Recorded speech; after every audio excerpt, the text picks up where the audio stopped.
Right? Alright. Just, I guess, fuck, fine.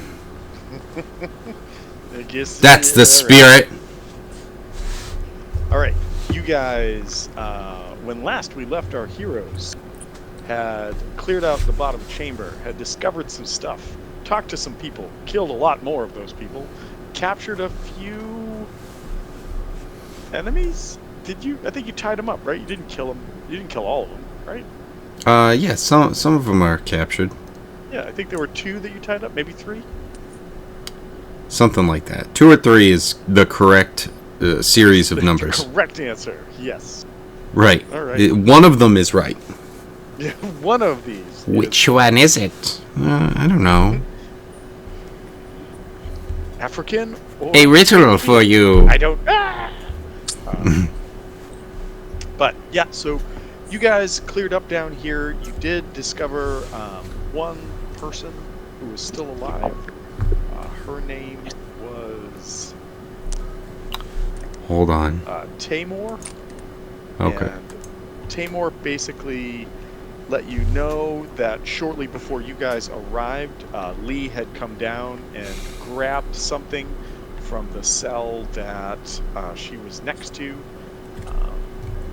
So Venice went in the cell, messed around with it a little bit. No, I'm sorry, not the cell. It was from the desk that you found way up here with the nice bed that I think somebody said that they were going to take and put back in the house, amongst other things. Probably Dolan. Might have been Dolan. Could have been Nim. Could have been Nim too. But yeah. It wouldn't have been either of us because we have amazing beds. So. Well, I thought there was something in the room that you were talking about bringing back to add to the house or something. That sounds right. I just don't think it was a bed. Okay, fair. But yep. So yeah, definitely, if there's stuff to steal, it's coming with us. You found that there was a woman who had been killed, who was named Tamor told you her name was Frequennial. Yes, Frequennial. That's just a fun name to say, Frequennial. And basically, I can't say they. Tamor indicates that Lee had taken what's called a control wand that was connected to the orb that was in the room, and I think people rolled high enough to know that that was something. If you didn't, I'm just going to tell you, it was called the Orb of Storms. It is likely what was being used to generate the giant hurricane that's happening. The orb itself is kind of useless without the wand, but in order to fully control the storm, you need both. But the wand is really like the component that allows for continued control of whatever effect is happening.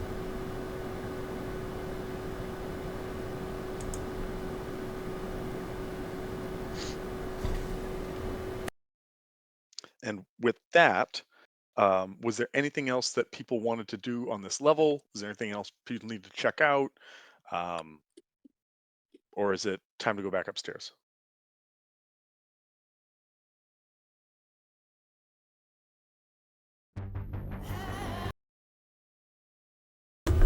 I don't think there was anything left, so upstairs, unless anyone has thoughts.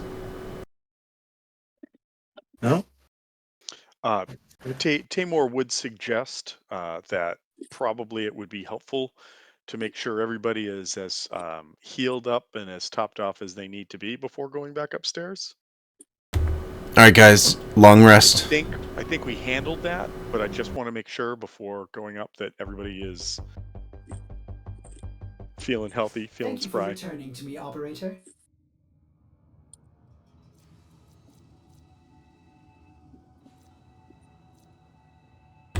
I don't remember. So let's check.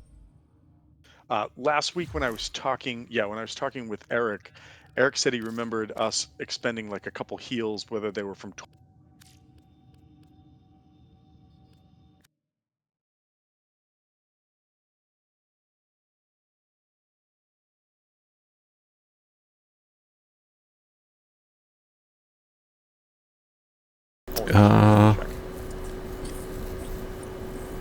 seems like people are doing pretty good. My computer's still loading. I'll tell you in a minute. Or, Yeah. Yeah, I think You're I topped remember- off.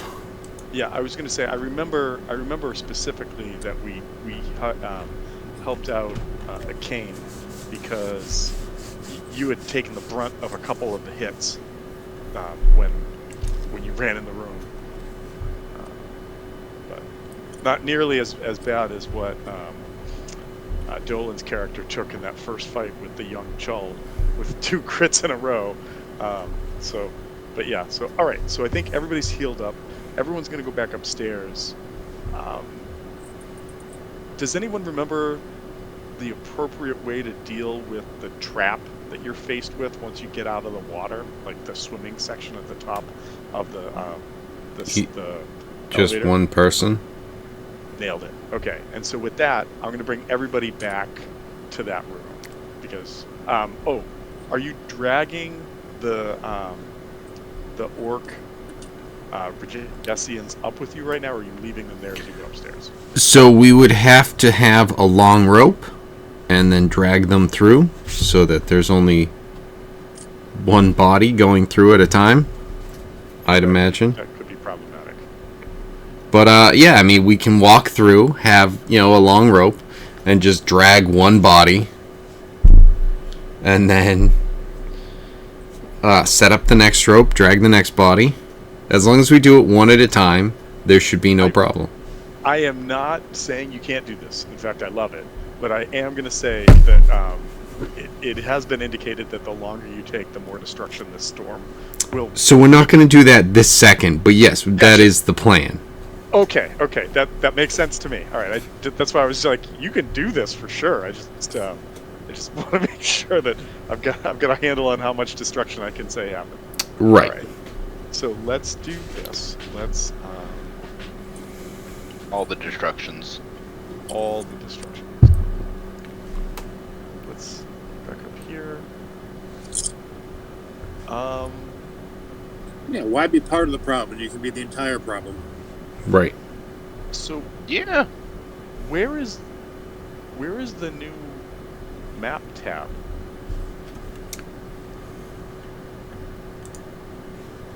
Normally it's right at the top of the screen to change maps. Hold. It should be. Hold on. I have a feeling I know what may have happened, but...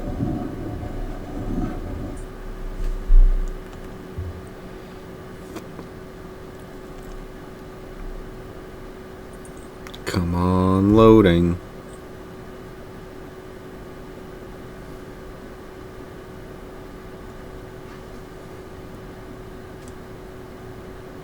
Still loading.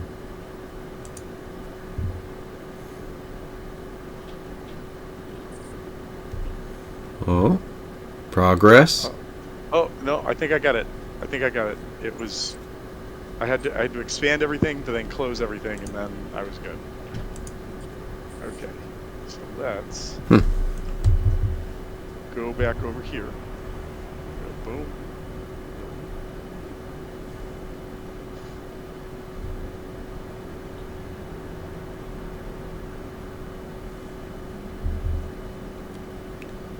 All right, and so on this map, we're going to do this.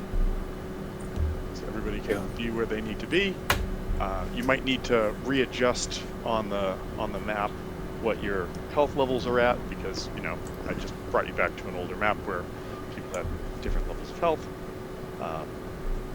As you guys come back, and let's change this up because you're no longer in this.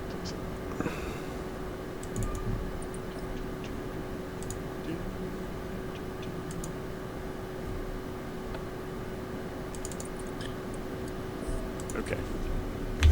As you guys come back into the room where you find yourself right now, the room where there was a door to the north where you guys had heard some scurrying sounds that you left that door locked. The door to the south, which is where the young Chul had come out of, and where you also found the body of a young Lyceum mage. The door to the northwest, where the table was that you guys fought the mimic. the water level in this room has risen. And whereas when you first came into the room, it was kind of knee deep at the doorway and then kind of went up to your hip as you got to the center of the room. It is now chest deep in the center of the room and waist deep at the door. And you see that the water outside has become much choppier and is starting to pour in through the doorway.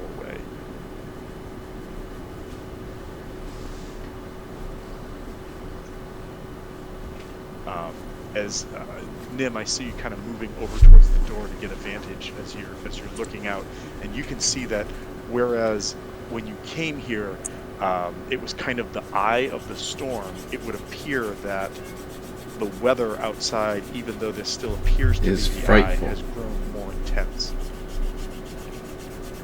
And in here is not delightful.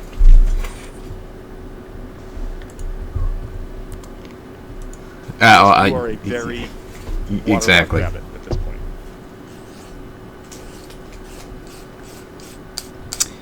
So yeah, I guess we're getting moving. I mean, it's not gonna get better until we take care of this.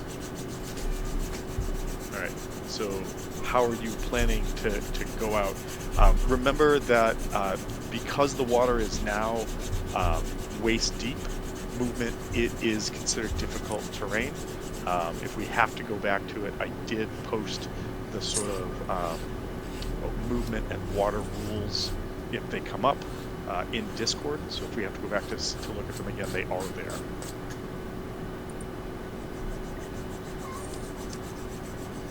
Does anyone have thoughts on how we want to handle this? Otherwise, we're kind of just going out as a group and trying to get there.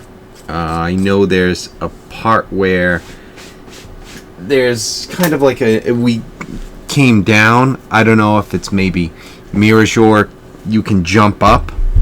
Not that I want to just send you off to get kind of a head start on us and not have backup for a turn or two, or potentially more, depending on how the situation is. So, kind of, what do people think? Anyone have any ideas and thoughts? Sorry, that came at Lord of the Reference Myth. He's a Mirajor rabbit. I'd like to see him try. Did I cast water breathing coming down here? I want to say you did. I don't think you did, because I think everybody was actually. Remember, you had to swim to the elevator shaft that went down into the subterranean pyromancer's tomb that you were just at. So maybe. Yeah, because it was like that second floor. Yeah, and then you it had to go had down the staircase, all the just underwater, and then there was the thing that like had the water, like there was a hole that you could stick your hand through, and then there wasn't water. Yeah, that was like the elevator shaft that went up and down.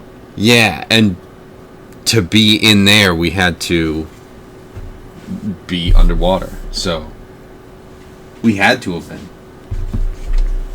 Yeah, I'm trying to not remember. Cannot remember. Yeah, I don't remember specifics, but I do remember that it's like we were underwater and I had no problem with it. Because we were just kind of slowly moving around and whatever. I seem to remember you just walked through the water. You were just like, I weigh enough. I'm just going to walk through the water. Well, okay. So when you get the iron boots, yes, you can sink to the bottom of the lake. But without the blue tunic, you will drown. And then that's the issue. So Water breathing is the our blue blue tunic. Yes. So in that case, I feel confident that yes, you provided the team a blue tunic. Yeah. Otherwise, I'm down a heart, and then I wake up, there's a fairy around me. New character. Also, TJ, I'm sure that you have this recorded, but I'm just reminding you that when you left the Lyceum, you were granted 3 pearls. I think it was 1 for first, 1 for second, and 1 for third. And so just in case you hadn't remembered that, you did have those with one spell that you could have prepared into it. I'm sorry, I didn't really hear a lot of that. So, when you left the Lyceum, you had said that I'm really down on spells, and so you had been granted from Simon a couple pearls that you could put spells of. I think there was one for first, one for second, and one for third level.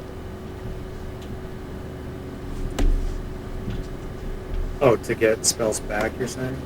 Yeah, like it was. He.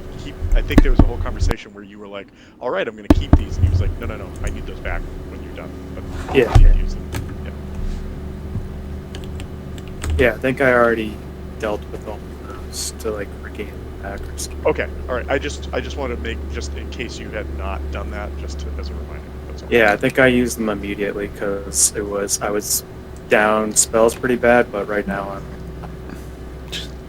Here, I want these back. Use. You can have them back. Oh, I think they recharge. So. They do. Yeah, they do. Okay, good. That's why he was Well, like. either way. Yeah. I would have been like, "Here's your empty pearls." These are so much lighter. Right. They recharge, so you use them right away, and then it's like, okay, you wanted them back. Here you go.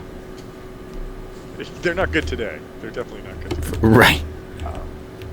Okay. Well, why'd you so give them to guys- me? I didn't think you were going to use them. I was just being friendly. As a reminder, when you guys had first come down here, there was a sort of a staircase along the northern side of the building, so up here. Yes. And that had come down, and then there was basically like a pier or like a rotted dockway that was right outside where, so just out here.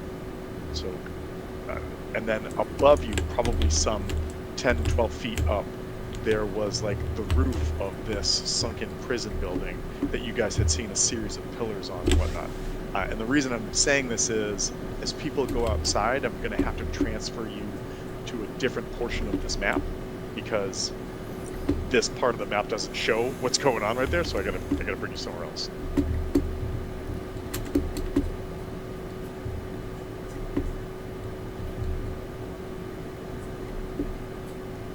Alright, so I guess it's more of just a what order are we going in? Kane and I are some of the front ones. I'm sure. Works for me. What's the other? What else we got in the front? Obscurity's gonna be up front, I'd imagine. Or maybe kind of hanging out with the spellcasters in the back, and then she'll catch up in the front.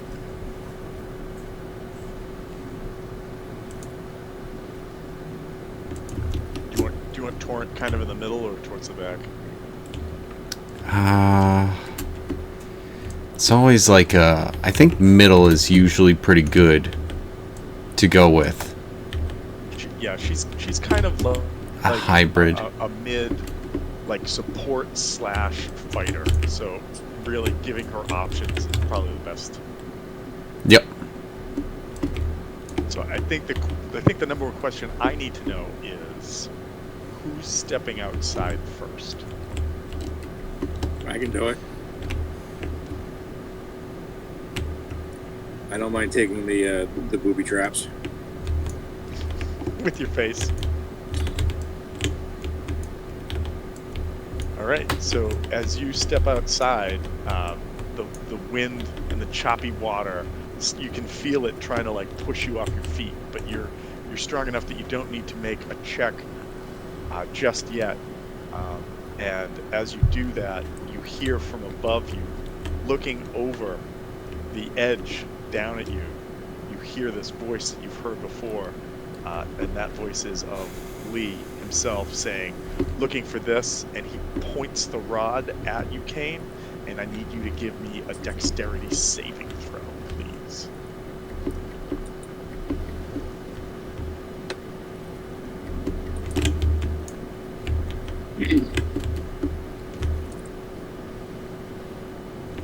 It's not good when my computer's slower than I am.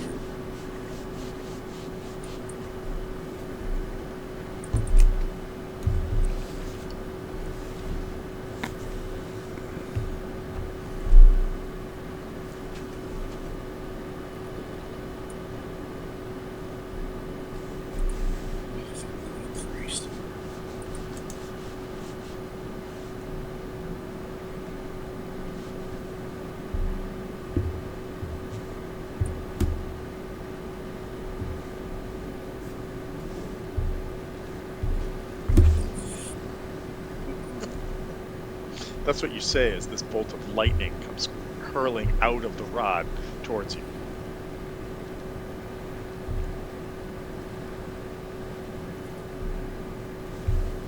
D&D Beyond just kind of stopped. I don't have my dice right here. Uh-oh. All the Dice issues. goblins come and take your dice? Huh? I said, did the dice goblins come and take your dice? No, I just don't have them here. That's a yes. So, yes, so did the dice goblins. Alright, let's try this again. Jesus Christ.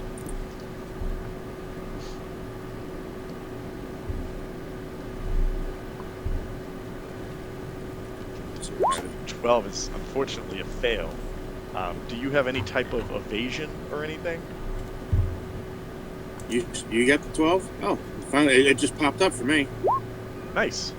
Unfortunately, not nice, as you take 19 points of electricity damage. I'm immune. And shut up, are you? No. No, you're not. I was like, no, you're not. Stop it.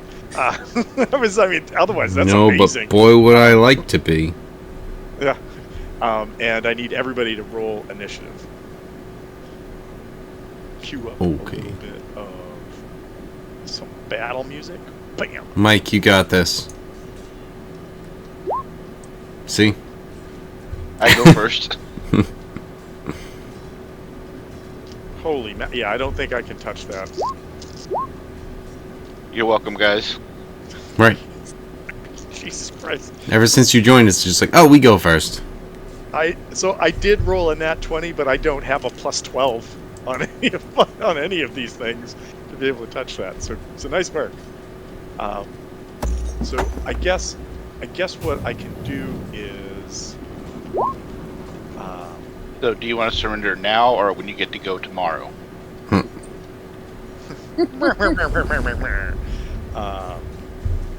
guess what the easiest thing I can do is this. I'm going to grab Kane and put him out there. I don't know if that's going to provide illumination for everybody else to see, but Kane is right there. Let's go to that layer.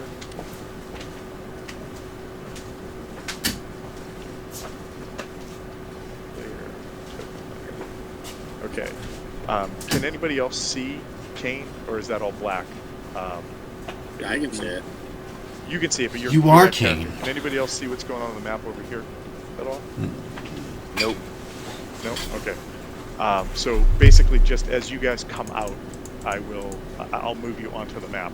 Just let me know what you're doing. All we know is ow, ow, ow, ow, ow, ow. Yeah, Kane walked outside and went, ah!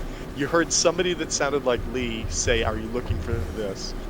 Torrent looks like Torrent's looking like she's ready to to freak out and kill somebody because she wants Lee's head. And yeah, what do you guys want to do? Also, Kane, you're kind of standing in the doorway right now. Well, you put me there. You stepped outside. Alright, I will continue coming out. And go from there. I don't know who else is running out or anything like that. I'll run out. Alright, I'm going to grab you, Nim, and I'm going to put you outside. Mirajor, I'm going to grab you and put you outside as well. I'll put you right next to Nim. Can you guys see on the map where I put you? Nope. Yeah. We're over to the left. Hold on. Yep. Let me do this. Ah, there you are. Okay. Alright, so you guys have moved out there. Is there anything else you want to do, and do you want anybody else trying to get out? Remember that it is difficult terrain out here, so it may have used most of your movement to get out here at this point. Yeah, but I can also jump one more time. I'm just asking, does difficult terrain cause any difficulties for jumping for your specific jump ability. Let me look. I doubt it would say anything. Nope. Well, he jumps above the water. It gets him It's out. no Yeah. longer. But Let's- difficult water. Just as a bonus action, you can jump another. Yeah, you can jump further in the water for sure if you want. But I That's don't see any reason to. No, obviously. But so how high you can jump? How far or how high? 3 times my proficiency, or no, 5 times my proficiency. So 15. Okay, I mean, yeah, that would get you up to the top of the building if you want to get up there. That's where Lee is. You might have to. I'm gonna suggest maybe right here, because that's an open square. Yeah, I'll jump up there. At least I guess we'll run out here, not see anything, jump up there to get a look. All right. Kane does point out that Lee is up there, because that's also where he just got zapped from a rod. And I will Unfortunately, I'm in midair when he tells me this. I'm gonna go up there. Oh shit! Lee's up. You'll find out in a second. All right. Anybody else gonna step outside right now, or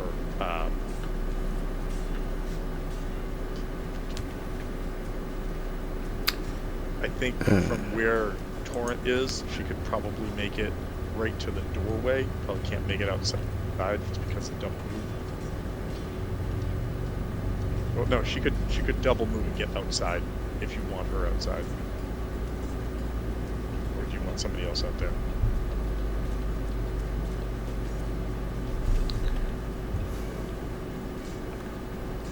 I'm not sure yet.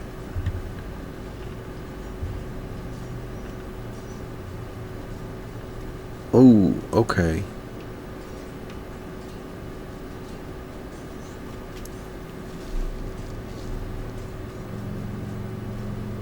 Six, 10, 1 charge.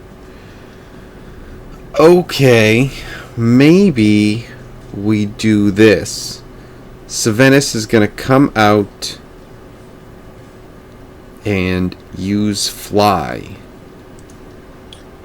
on Okay, Kane. do you want me to move them onto the map over there? So you can Yes, please. I believe that's what I'm thinking we want to do. Okay, I'm gonna put them right there.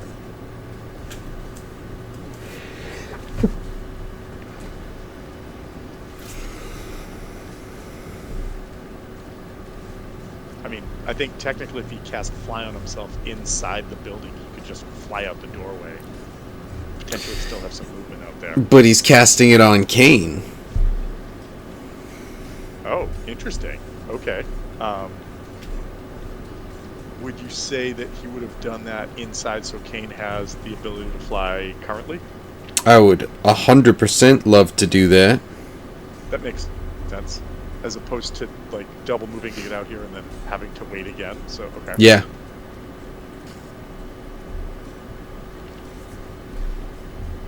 In which case, it's something where, you know, I mean, even if it's something where that's how we started the whole thing, is he cast that on him, and so that would have been his move, because I know the whole initiative started with Kane coming out, but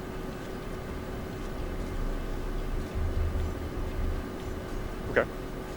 I'm fine. I'm down with that.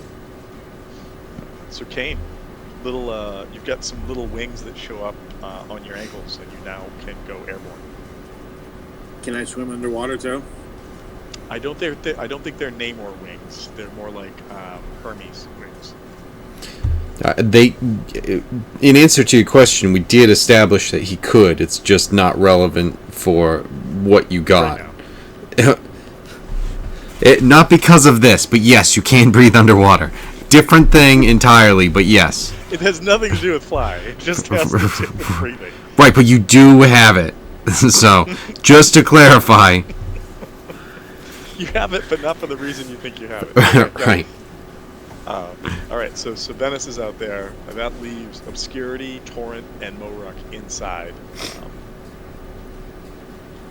do you guys just want them kind of by the door looking out, just because it's really big Obscurity is definitely gonna run out. Kane, are you flying up to Lee? Since you have 60 feet of movement. And where exactly up here is Lee? right He's up next to the left. Right, like he's diagonally down from you right now. Right. Right there? Yeah. But as far as that's on the map, as far as for you, he's up like 10 feet. Yeah.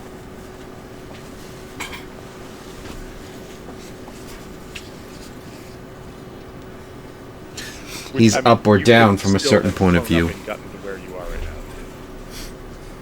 now. A certain point of view? Yeah. Is that anything that we will find that the truths that we cling to are all dependent on our own point of view? Could be. Maybe. Relativity, man. All right, so you have flown up there. I think you could probably get an attack off, right? Or have you had to use all your movement to get there? You probably haven't had to use all your movement. Well, he has 60 feet of movement, and since he's flying, he wouldn't be hindered. That's what I mean. Yeah, he hasn't. He that's just his move action. Mm-hmm. So he should be good to attack if he chose. If you would like to. Of course it will. Brave. If my computer will let me. Of course it won't.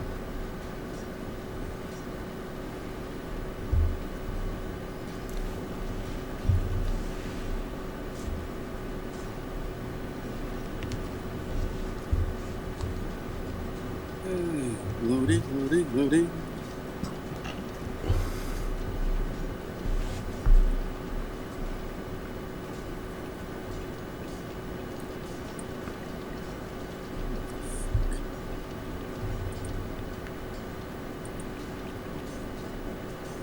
All right. So as he's working that out, so Venice cast I a think spell and moved.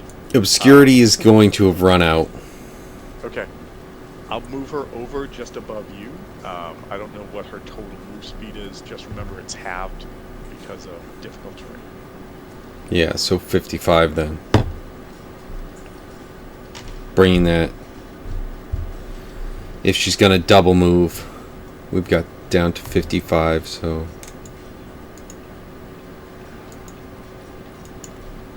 Let's see.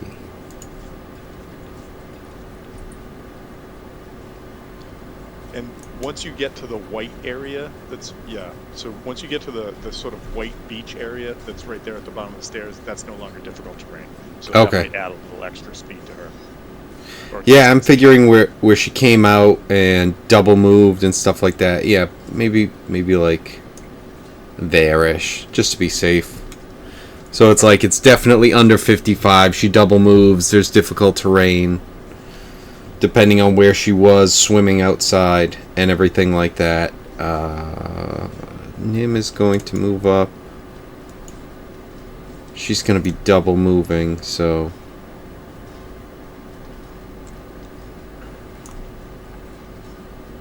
I guess Savannah's is going to head up that way too, because why stay back? Wait. He cast a spell, so he's not going to be moving as far back. I think he's there. Nim, did you take into consideration the difficult terrain when you did that? Yeah. Okay. Double move, so it was just kind of only 30-ish feet. Okay. So that leaves Moruk and Torrent. I'd move up. Okay. I think I would only be able to get to the door. Okay. I'm going to put you over here just so you can see. If you'd like to say that you're still Why in is this the not door, working for me? and I'm going to put Torrent out to your right.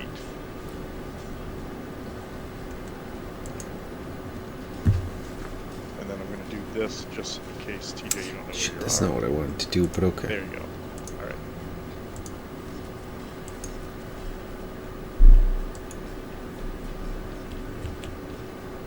Maruk, did you want to stay in the doorway, or did you want to be out on the deck area? No, I'd stay in the doorway. I think that's where I go to with the other map. Okay, all right. I know that on the map I've got you out on the deck, but I'm just going to say you were in there. It would basically be you are underneath exactly where Lee is standing currently. Okay. For Torrent's going to get out there.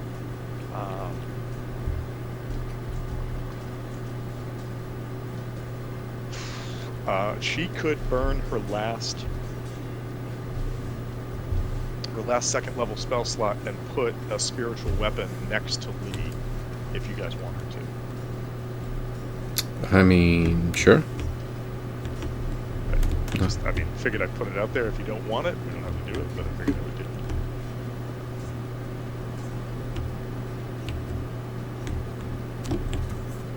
Let's do this. Boop. That's our spiritual weapon. Castle. Boop. And what does our spiritual weapon do?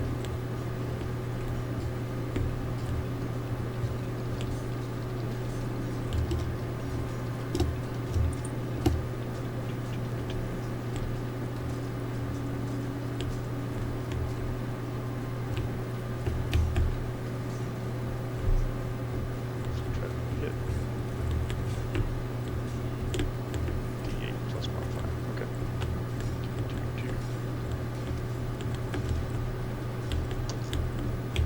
Ah, bounced off to 20. It swings and misses. Unfortunately, it does not.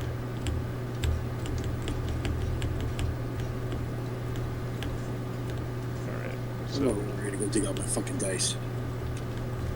I have to fight a goblin.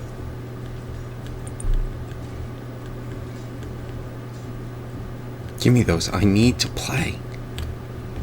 Stop stealing my dice. Now!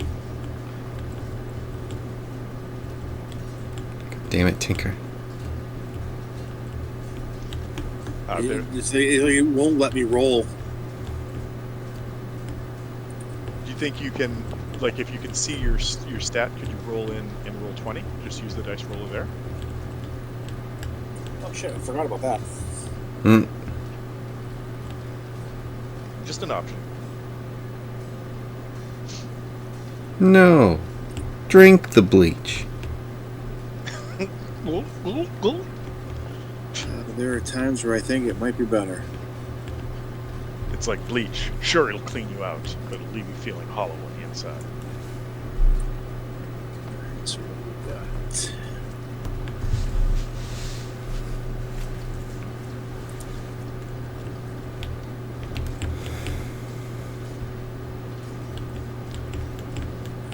So, D20.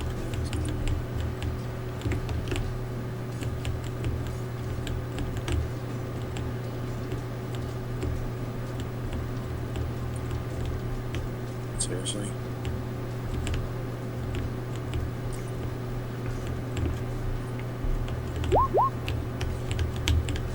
That's going to be a miss.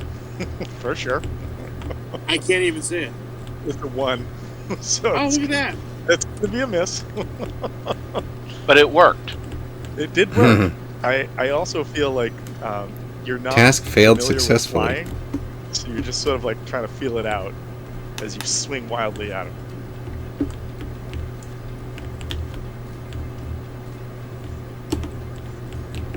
That's Yeah, only I- one. okay. What's only one? That was only one attack. Yes, I know you have 2 attacks. Yeah. What's your to hit modifier? Plus, probably like 7. Let's see. Plus 7. All right, so 19. 12 roll plus 7, 19. That is a hit.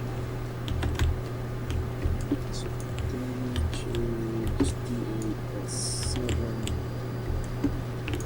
And don't forget, if you want to, you have. I think you have some other stuff you can dress it up with if you want.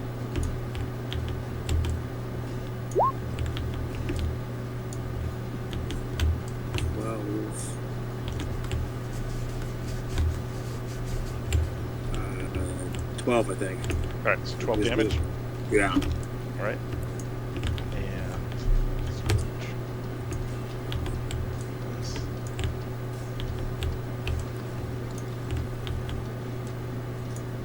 okay. Yep.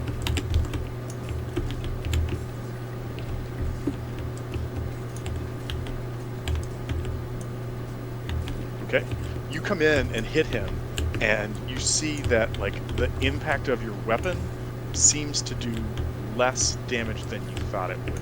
It's almost as if he has some kind of resistance going on right now. But it is a hit, and you do damage to it. All right. I think that's everybody's turn. Yes?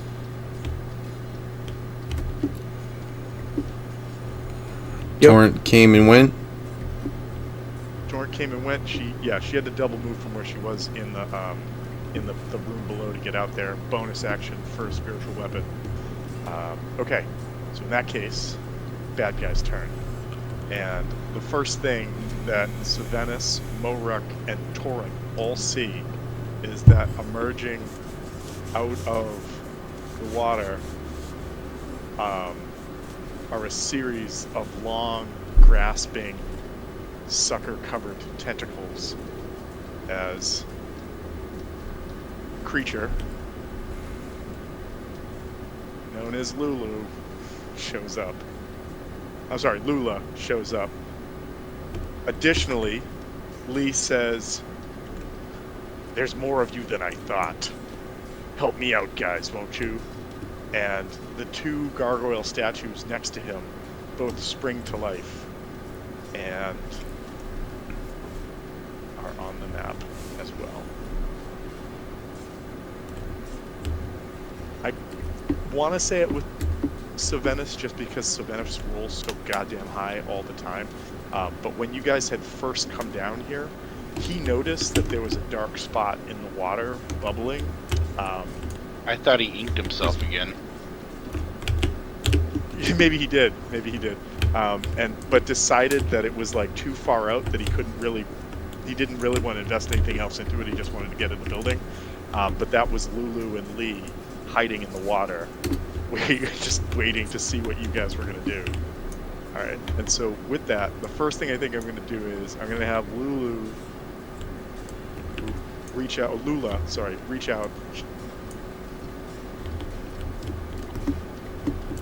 She gets to make 2 attacks.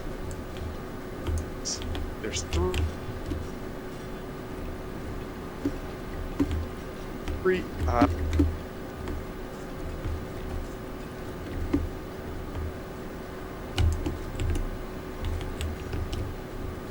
Doorway, and she's +5. So first one's at Savenis.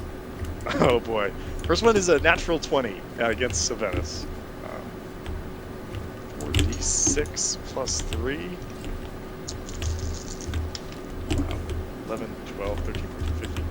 Savenis takes 15 points of damage as this tentacle comes down and slaps into him.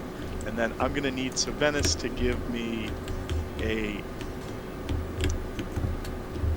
escape check, so like an acrobatics or athletics check of DC 16 to see if he can get out.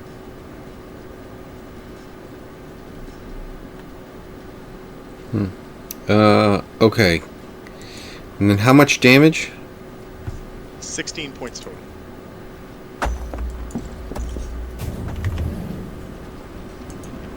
Does not escape. Does not escape. And so he is now, this is kind of fun, he is now grappled and is being pulled towards the creature. So I'm going to put him in the water.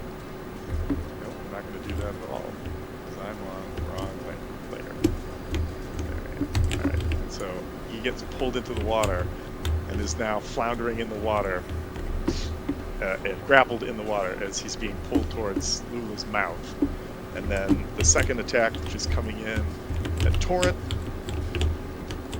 that's another hit. It's not a crit. That's another hit. Torrent takes, holy boxcars.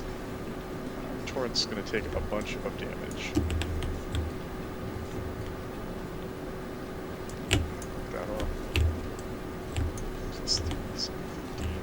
takes 15 points of damage.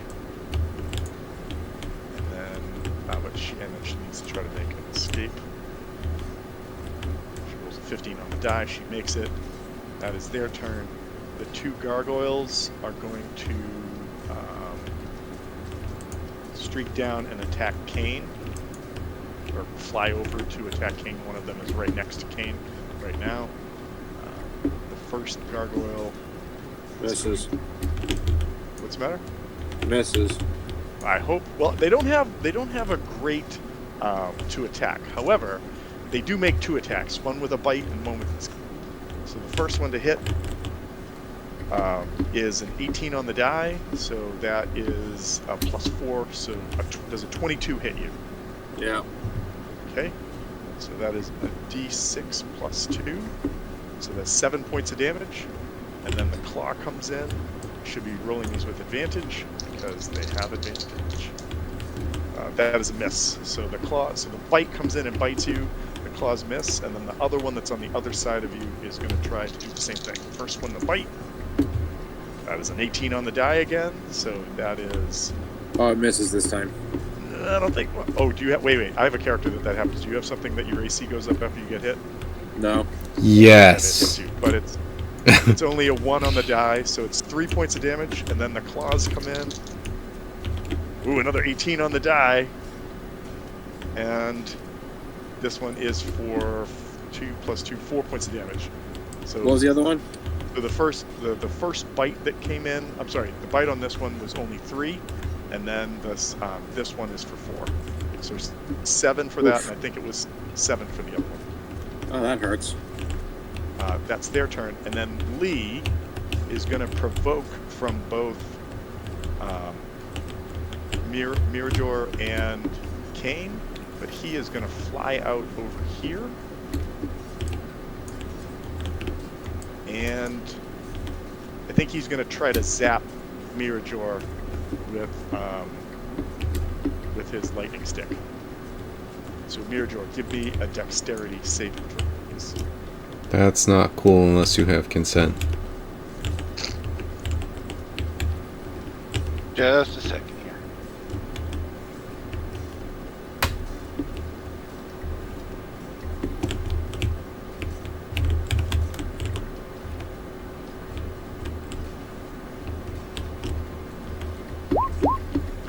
Oh, I'm going to use a lucky footwork on that one. Okay. So that's 11 plus 4, 15. 15, I believe, is the number you need. I'm just going to double check. Is lucky footwork just you being a halfling but furry? Pretty much. Okay. So it is a pass. It is the exact number that you need. So you're only going to take half of this. So you're going to take 11 points of lightning damage, as perhaps your fancy footwork allows only like a portion of your leg to be seared as the lightning strikes down next to you on the ground. Lee looks at all of you and says, "I don't know why you keep trying." Well, I'm going to take that opportunity attack. Yep, you and Kane both can take one. Please do.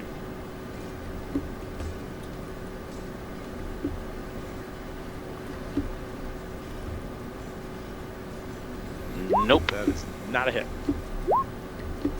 Kane, that is definitely a hit. Well, what's his plus? And do you want to add anything to it or anything? 7.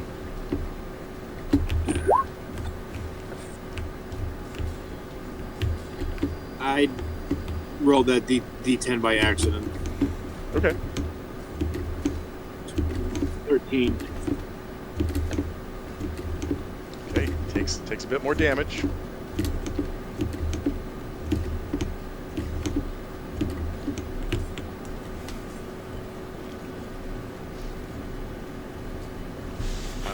And so the gargoyles have gone. Lee has gone. I don't think Lee has any bonus actions I can do. just to double check. He does not have bonus actions, so yeah. Okay. And Lula has gone. So yep, it is everybody else's turn. What are the Okay. good guys doing? I'm tossing a psychic glance at his ass. So I need a int save, please. Intelligence save. Okay, what do we got? Lee has. Well, Minus he's 4. that's probably No, what he's good at. That is not his stat. That is not his stat. He doesn't Really? have anything to this. And that's a 5 on the dice, so I believe that's a fail. Wow. Wow. 25 damage. Holy shit. And what's it do? Yeah. Right. And Most importantly, he is incapacitated until the start of my next turn. Wow. Yeah. I just want to make sure he's got that going on. He's got that going. He doesn't get any bonuses or benefits to any of that. Yeah, shit. Nope. Incapacitated. You're right. Takes that damage. And does he take falling damage? He does not. He's got something else going on right now. You're not quite sure what, but it might be something that's tied to his hydromancy. It was worth a shot. I also need to put some dots on him. I would say he's getting close to bloodied with Jesus, with that damage, but he's not there yet.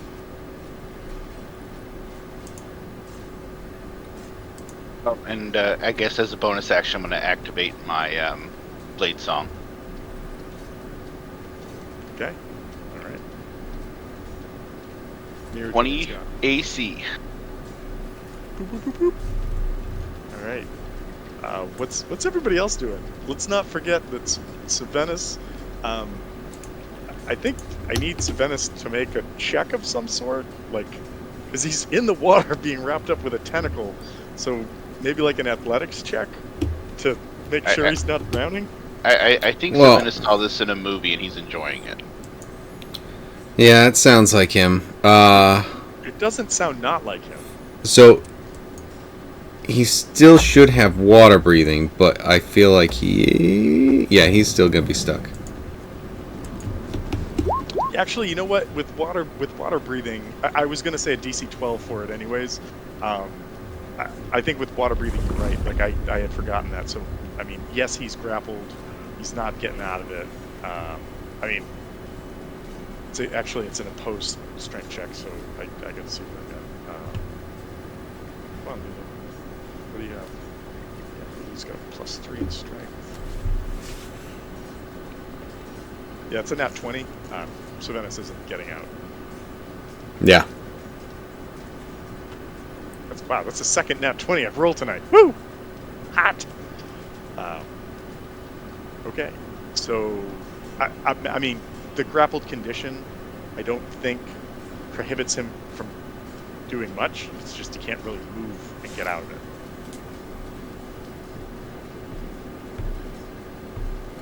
Right. 5 grappled. Not much. Let's get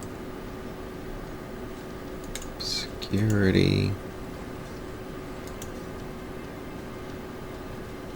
Ooh. Now is this so what's going on with what's his face up there? So Lee? Lee is just sort of floating there, kind of like looking like a corpse at this point. He's just a body floating there, kind of rigid and unmoving, because of what Mirajor just did. How far up is he? Remain that way until the end of Mirajor's next turn, or Start of my next turn. Start of your next turn. Okay.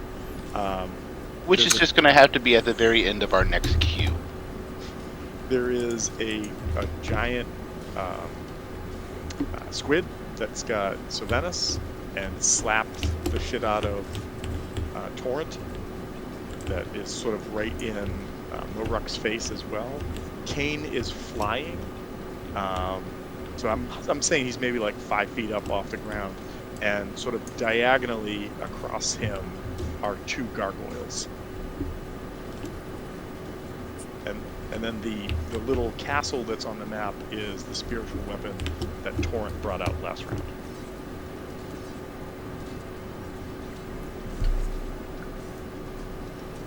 All right. So I'm sorry. How high up is this guy, Lee? Lee, right now he's off the top of the water. Maybe like, Oh, he's over there. yeah, 12, 15 feet. Yes. Oh, okay. Gotcha. Okay. So he's being a little bitch. Gotcha. Well, he was, and then Mirajor turned him into Mirajor's bitch. So, I mean, Oh no, that's next level spell. Well, he's still being a bitch. First rule of casting lightning: don't stand next to the people you're casting lightning on. Just saying. And first rule of Psychic Lance, I don't care where you are, I can find you.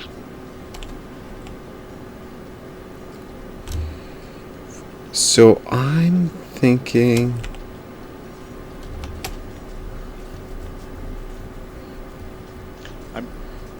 I'm thinking that Torrent is against him, unless you tell her not to.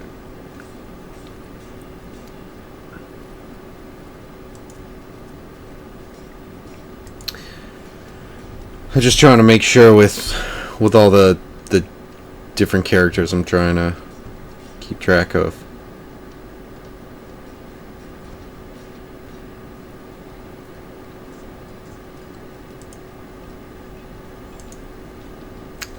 So we've got...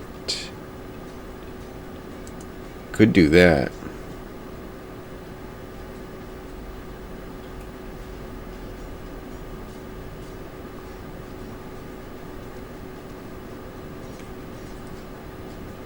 I don't know if that would be helpful. So I'm gonna cast...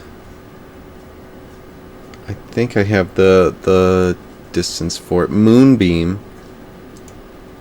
Okay. On him. I don't think I can roll a response if I'm incapacitated, right? I believe I so. don't believe so. I don't think so. I think he fails. Yeah, Right. I think I just failed. Yeah, you don't have to look that up. We'll just go with it.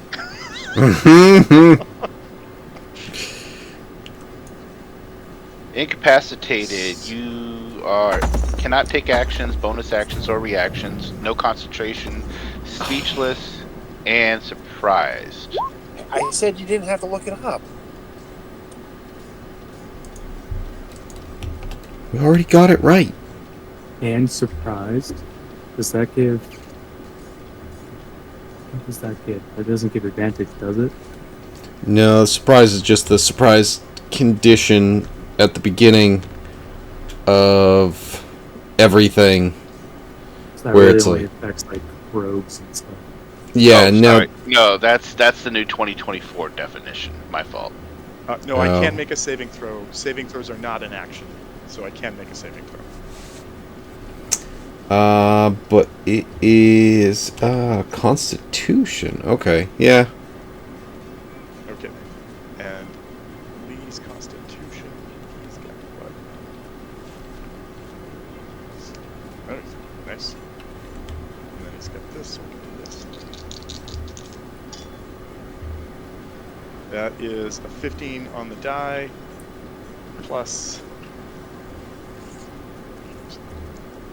3, so 18. Yeah, pass.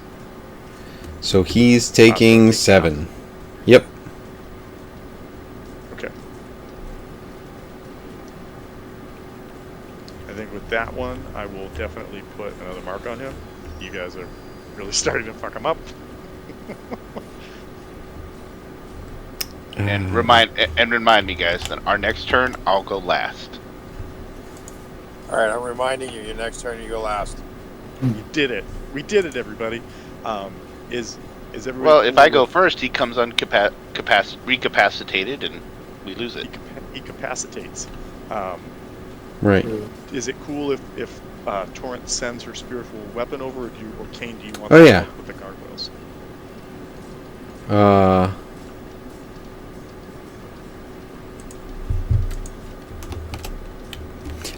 No, she's definitely sending that thing over. Who are we talking about right now? Okay, so Torrent's sending this over. Boom. Right. She is definitely going after him. Whether it's the good strategic thing, that's what her character would do. All right, that is a 17 on the die, so that is a hit, and it's gonna do a D. What is her modifier? It's a D8. Just roll a D8. What's that? 5. Okay, so it does damage.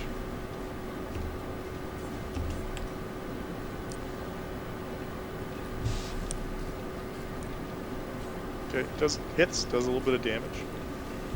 And then I think I'm going to have her take a shot at him with her crossbow.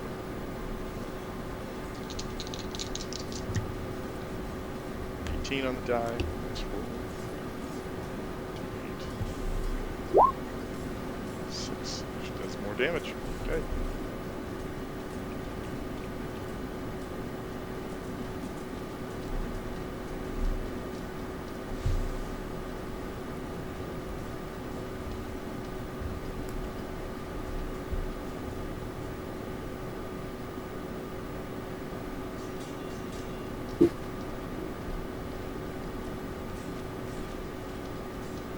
Okay.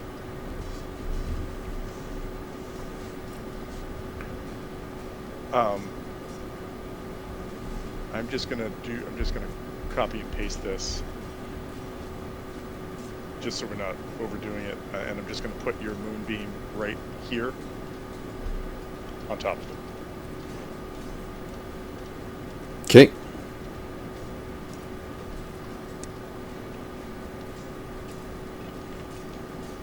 And after that, he's no more marks. He's good. He's just that's how he is. Unless they're red. Yeah, he hasn't dropped into critical yet. He's not looking great, but he's not there yet.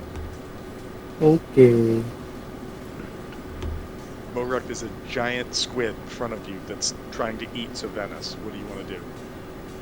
I was gonna attack this guy too, but maybe. You do bring up a good point. I mean, honestly, if you had stepped out, I was going to roll like a D3 to see who would attack between the three of you, but you stayed in the doorway. Alright. I'm at least gonna give this squid a migraine. Hold on. Let me just check and see if there's anything he can this guy do. Ooh. From him like activating these seems to be magical, right? So The gargoyles definitely feel like they've been activated via magic somehow, because you guys checked those gargoyles pretty well, and they just seemed like gargoyles, and now just these two have been animated. The squid seems like it almost might be like a companion of some sort. Squid familiar.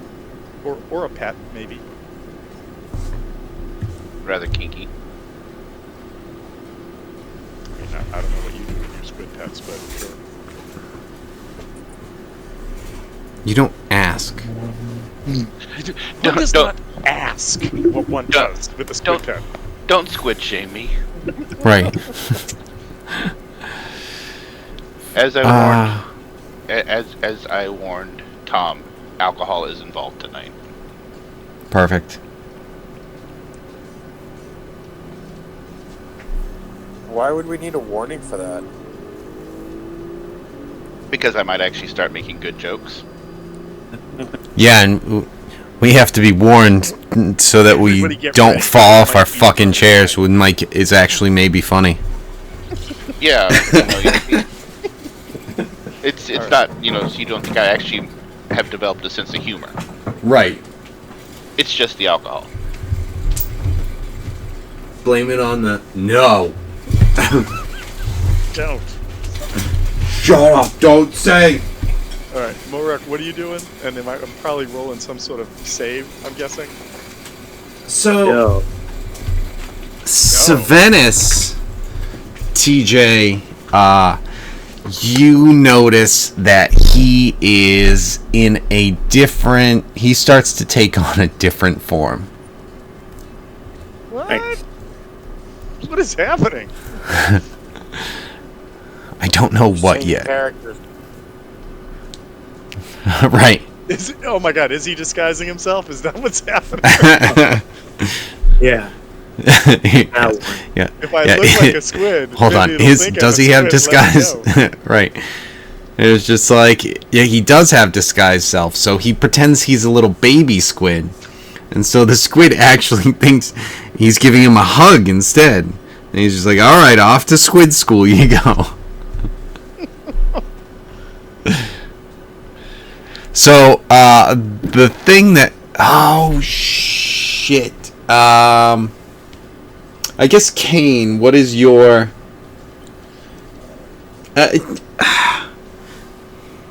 Savannis isn't really as worried about it, unfortunately. I don't think you're going to have fly anymore. Okay. It's Because... concentration. Yeah. Because... Maybe getting hugged by a giant squid has broken that concentration. Well... Let me just see if there's anything... Well, I mean, you could make a con save, right? And to see if you still have the spell up. No, not even that. Because he's going with something else. Oh, okay. But That's yes, okay. that Fire it too. up. I have distance weapons too. That's Okay. good. Kane, do me a favor and roll a dex save as you plummet to the ground. Is he... Wait, he's... I thought you said he was 5 feet in the air. You make the save, so you'll take half of this. You take half of one, so you take 1 point of damage as you bang your toes on the ground and land. Alright, so he said that. Venice seems like he said then. So I will attack this guy. It's gonna take some psychic damage. This is gonna be converted to psychic.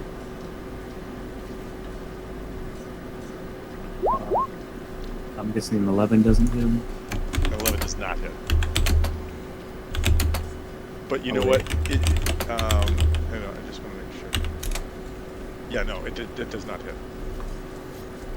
Alright, well we have plenty more beams. So that one is gonna hit. That one is a hit. 6 psychic damage. Hopefully it's not. Not this. He is not immune to psychic damage. Another 4. Okay. Yep. 10 psychic damage. How's he looking now? He's not looking great. He's definitely not looking great at all. 2 hits, 2 misses. Last. That was an 18. An 18 is a hit. Nice.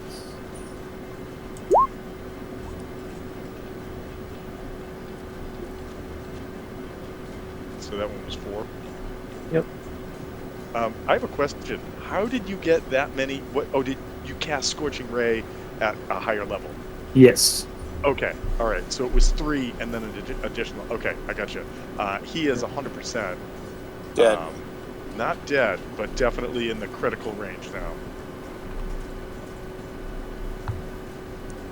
I'm still Okay. really curious as to what Savannis is doing right now. Okay, so Changing.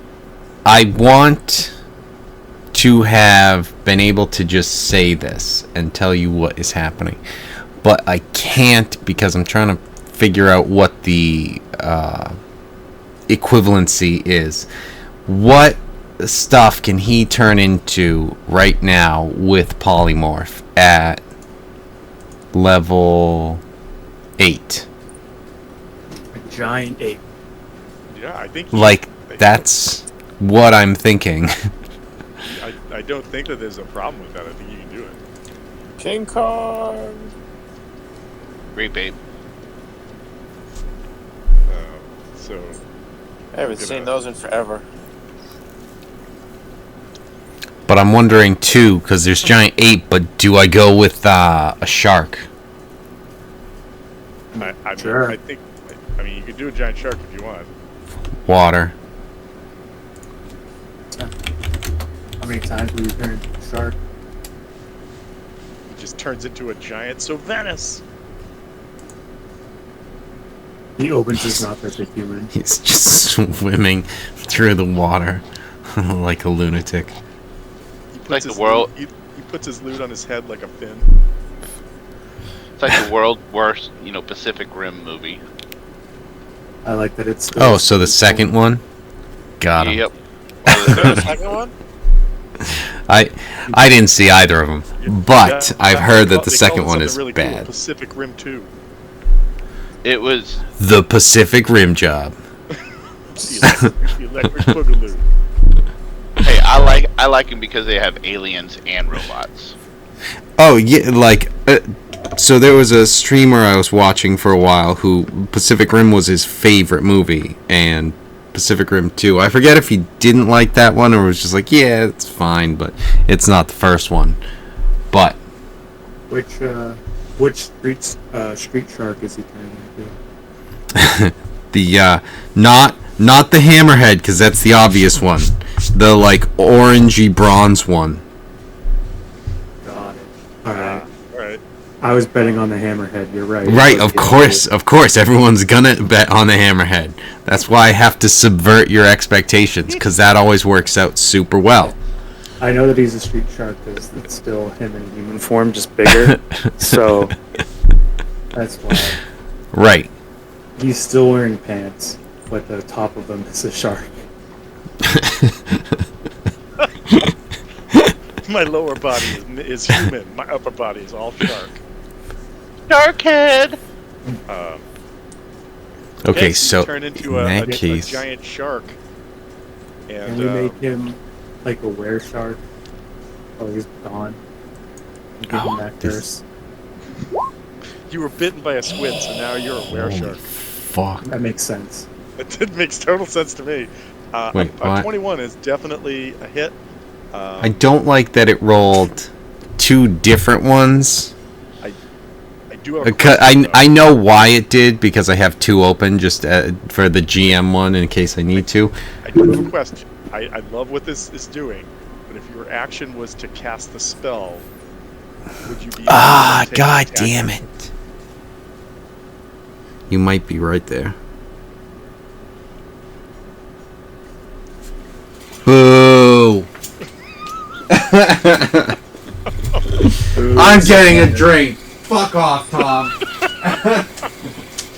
I mean, you are a giant shark right now, and that's pretty cool. So No, Sylvanus is.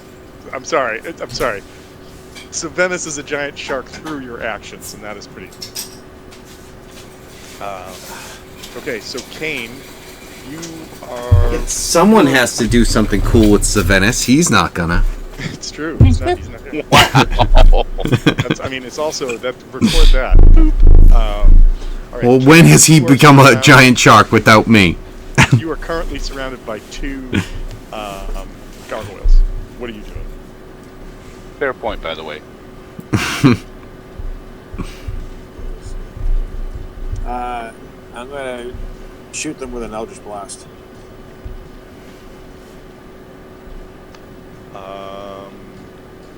Okay. I don't think that suffers any penalties for being next to them, correct? I don't believe so. Okay. Eldritch Blast. Do. Ranged attacks. Yeah, I thought there was something that if you're within 5 feet making a ranged attack, there was a consequence. Disadvantage, yeah. Disadvantage. So, Alright, let me roll that again. well, you noticed did that. better. You Noted. Kane, use Eldritch Blast. Right. Yeah, you did better. Definitely did better. So that is 5 points of damage. Which one are you attacking? The one to your southwest or your northeast? I don't care. You attack. Wait, you attacked the things that were really close to you with an Eldritch Blast and not the sword? Yep. The other bot Okay. does more damage.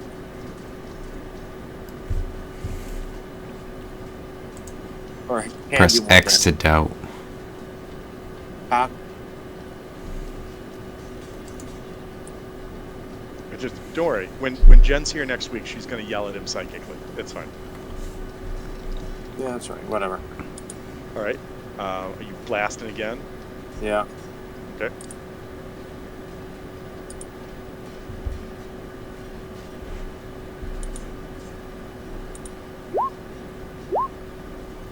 A 15 is a hit. So 4 more points of damage.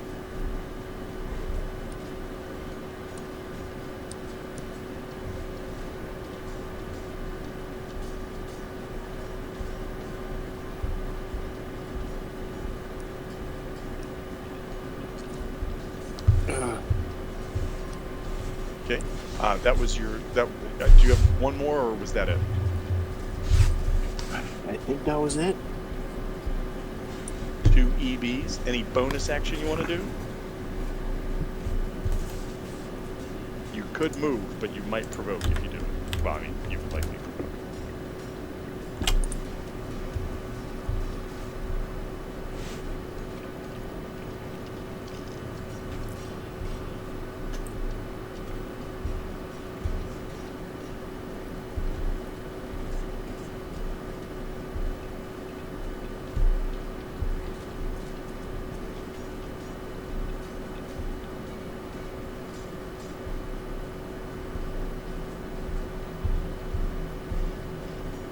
Yeah, let's see. I will do a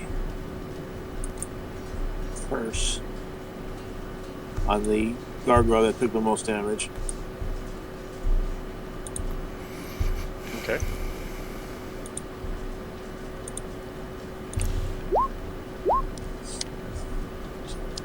That's it. Okay. All right. So that leaves obscurity hasn't gone yet, and I think that's it, right? What's obscurity gonna do? Let's see. No.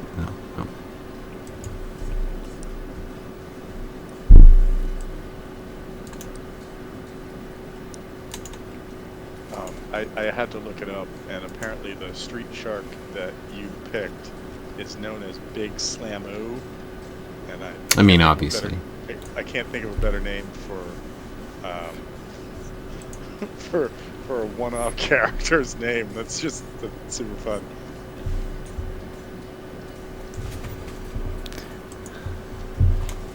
They died of a fire at SeaWorld. Obscurity. Actions.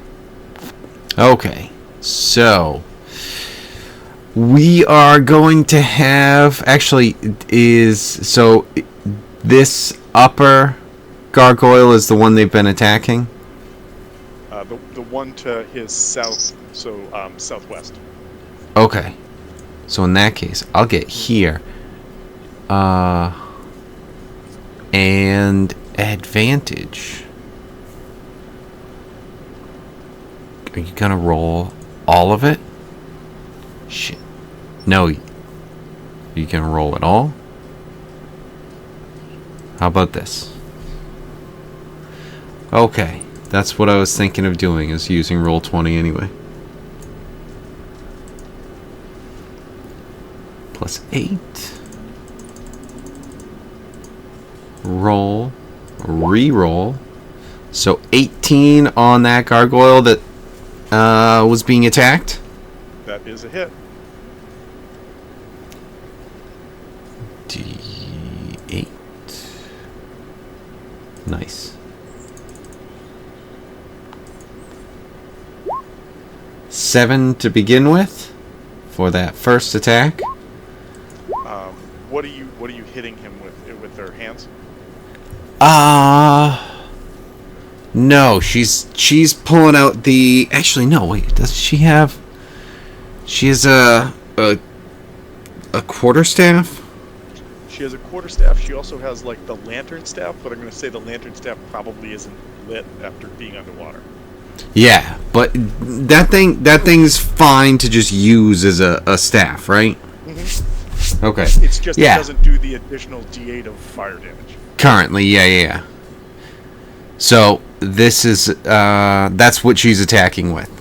Okay. And the next one's a 23. Yep. So I'm just to be clear, how much damage have you done so far? 7 for the first attack, and then 10 for the second one.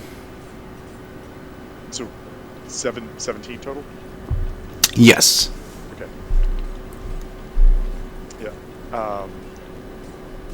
It is Dead. because the staff is not magical. Well, wait. Is it a plus That- 1 staff, or does it just do additional damage? Well, when she's using a monk weapon, it's magical, is it not? I thought that was her fists, but does it apply to monk weapons? Well, as well? then she's punching with her fists. Okay, I mean, Because it's all the same damage, so it's all just okay. So an I amount thought of you went with- floofiness, because it's Okay. all 1d8 at this point. okay. I thought you went with the quarterstaff because it was doing more damage. That's why I was asking. Okay. No, So they're all the 17 same. That's the cool and unfortunate thing about monk weapons, where it's just like, yeah, they're just all the same. I don't know what the bolide is, but apparently it's not a monk weapon because it does 1d4. But yeah, so punches, nunchuck, staff, whichever, all 1d8 plus 5. Okay. All right. So that was all. That was 2 strikes with advantage. Yes. Anything else you're gonna do? Yes, apparently she doesn't have key, so just a single unarmed strike to finish this off. 24 Good is a hit. thing for advantage, and 9 more. Okay. All of that goes through. This guy looks like he just took quite the beating. He's now bloodied. Actually, a bit more so. All right. Was that everybody? I think that was everybody, right? Potentially, it seems to be. Okay. I think I'm going to go to the gargoyles first, and the gargoyles are going to try to finish off Kane because they've been chomping on him, and they've got advantage. So the first one. Oh, That's- conceivably they could do it. I'm getting low. Okay, so the one to your northeast is going to attack you first, coming in with a bite. It's a 19 on the die, so that is a 23. I know that hits. So you're going to take 3 points of damage from the bite. That's another 1 on a d6. I'm going to put that d6 away because I don't like it. It's going to come in with its claws. It's an 18 on the die, so that's got a roll. That's going to do 8 points of damage. So the first one does a total of 11 points of damage to you. Still up. Almost, yeah. All right. The second one turns around. It's going to try to bite you. It's a 15 I'm gonna on the silvery die. Does barbs a that. 19 hit you? I'm gonna silvery barbs that. No. You're going to silvery barbs. Which one? That second attack. But you just said it doesn't hit you, right? Yeah, it did. So we've now gone to the second gargoyle. It came in with a bite, and the 19 did not hit him. Okay. All right, and then the claw. Oh shit! Even with advantage, that's poop.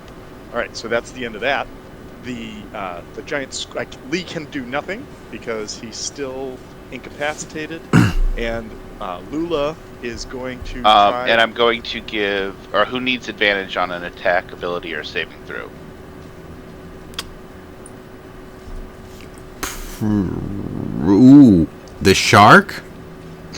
Yeah, I'll give the shark. So your next attack, ability check, or saving throw within a minute has advantage. Okay. Nice. All right. Lula is going to try and bite the Great Slamu. And does, with the new stats, that's not a good roll. Does a 16 hit the giant shark? Yes. Okay. So, a couple things. You have to make a concentration check because you just took damage in your shark form. You have advantage. And it does. Nothing. Lula does 9 points of bludgeoning damage to you. You have advantage, so it'll just be a 10.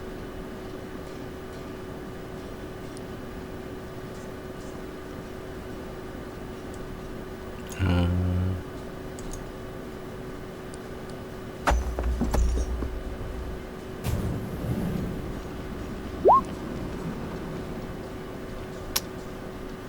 guessing But you in- didn't roll 2 9s. Advantage.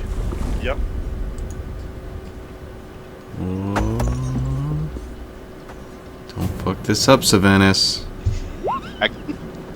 All right, you pass. You're real close. But That's you I okay. know. I can only carry so far. well, so that's Sylvanas, honestly, Jesus. when we were playing a different game where one of my characters had polymorph, and I made that mistake. I was like, I polymorph, and then I got hit, and immediately the spell was wasted because I couldn't maintain concentration. So it's like, you gotta polymorph somebody else. But all right, and then a second Right. tentacle is gonna swing out. This time I have 2 targets. So low is going to be Moruk, high is going to be Torrent. It is low. Moruk, you've got a tentacle coming at you. Does a 17 hit you? It does. All right. You are going Wouldn't to take you like to know? minimum damage. I just rolled snake eyes. So take 5 points of damage. That is the lowest I can roll as a tentacle wraps out and slaps you. And then I need you... no, I can't because I can only grapple one creature at a time as this squid. So, nope, you're not grappled. And that is the monster's turn. The bad guy's turn. You guys are up. I'm going last.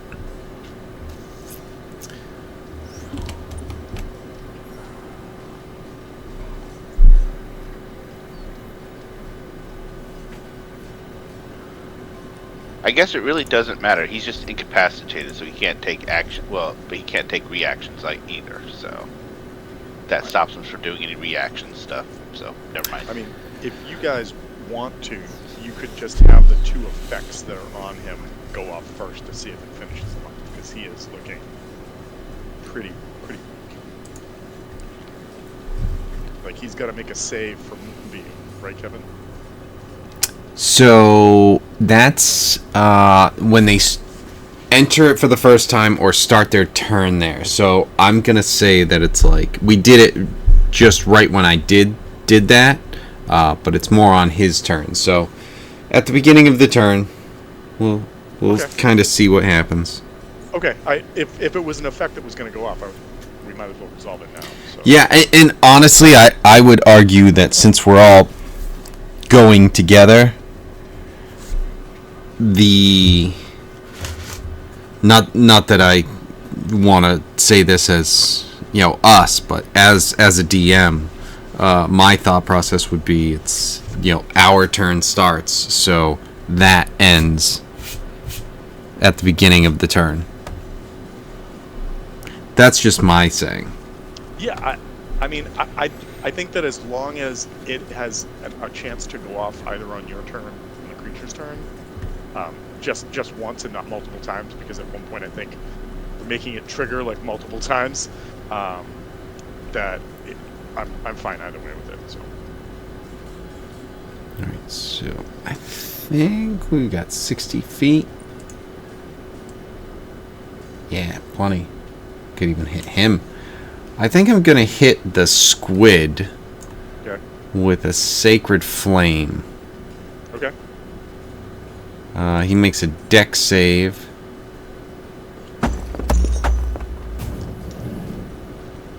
does a, what do we have? I've got, does a 14 save. No, stupid idiot squid. You slow idiot. So he takes 9 points of radiant damage. Okay.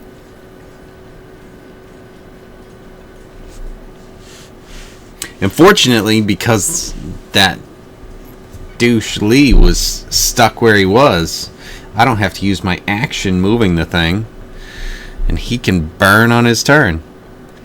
That's a nice little rhyme scheme there. Burn on your turn. All right. Right. I'm playing a bard right now, so yeah. it Even I'm playing. comes a bard, natural. I'm trying to get into a giant shark. All right. Sing, shark. yeah. Sing. right. Speaking of giant sharks, does Yes. the great Slamoo want to take some Slamoos? He do. The shark has advantage on melee attack rolls against a creature that doesn't have all of its hit points. So, You just made that the case. bitch. Oh wow. Jesus. So that's 55 points of damage. Yes. Could you explain what the Great Slamoo does to end Lula, the giant squid? Just turns. The squid thinks that it has control, and then he just turns and grabs it, and just, just kind of circles around. He's got some movement, so he's gonna circle around, and then the sea is just gonna be filled with squid blood as he just drags it along with him. What's real fun about this is that the squid has like a 10-foot reach, so that track you just took, its tentacles just follow you around, completely letting you do that, still holding on as you just rip it to pieces. Wow. Yeah. Okay. Yeah. Well, so falls Lula. All right. Mm-hmm. I'm just because Torrent wants the blood, she probably will get it. I'm gonna have her attack with her spiritual weapon. It's a 13 on the die plus 5. That's an 18, which is enough to hit Lee. It is a D8.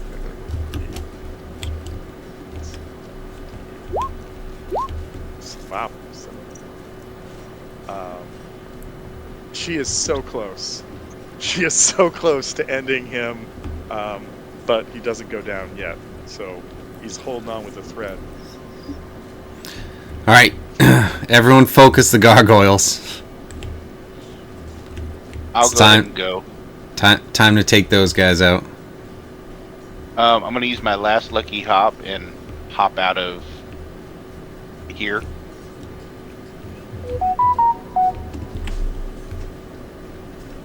There, and then I'm going to shatter this gargoyle.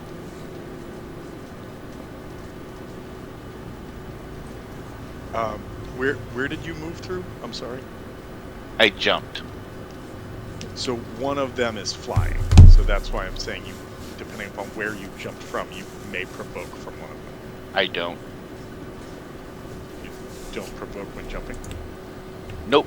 As a bonus action, you can jump up to 15 feet without provoking opportunity attacks. Holy macaroni! Yeah, nope, you don't provoke. Okay, cool. Jumpy McJump jumps. And I assume stone gargoyles are made out of stone. You would be correct. Excellent. Yeah, these aren't those. A gross common flesh misconception.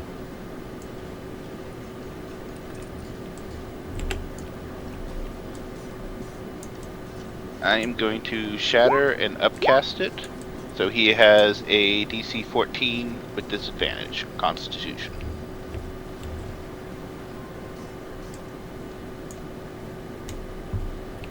Okay.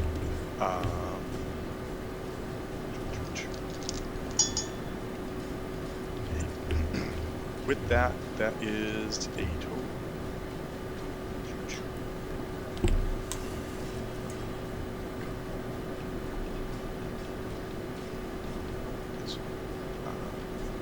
plus 3, so that is a 16 total. That's the disadvantage one? Yes, he rolled an 18 and a 13 on the die. Okay, he takes half damage. So 7 points. Okay, and that was the one here.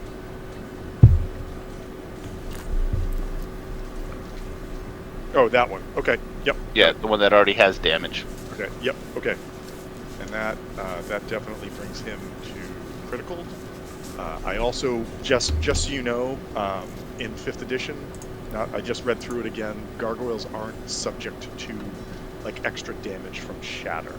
They don't have a. Yeah, they just have the disadvantage. Yeah, no. There's some creatures that like certain spells will have additional effects against, and these gargoyles don't have that. That's all I'm saying. Okay, Mirajor, you did that. Anything else? I don't think so. I'm good. Okay.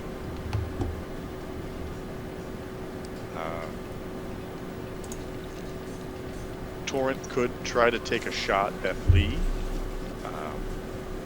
No, we don't need that. Didn't she already do that?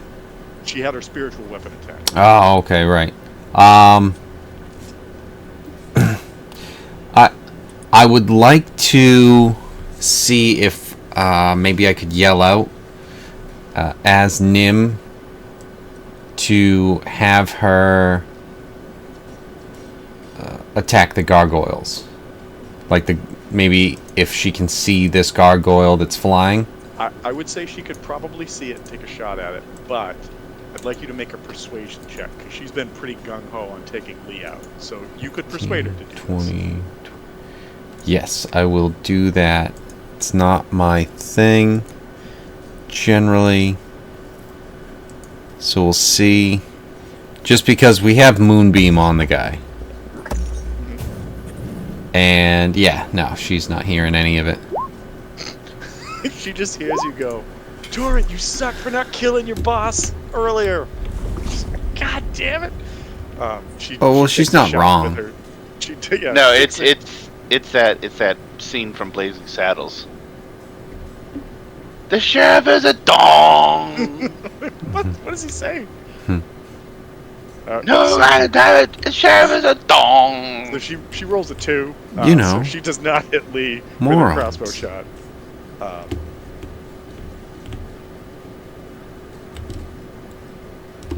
And shockingly, well, maybe not shockingly, but she does not have like a. Well, I guess she could have done that, but no. All right, so she's gone. Mirajor has gone. Nim has gone. The Great Slamu has, aka Sylvanus, has gone. Moruk, Kane, and Obscurity. What are you doing?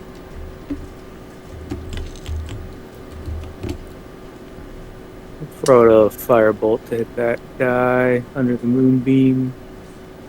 Whatever those things are. Well, you can do that, but he should be dead when his turn comes around.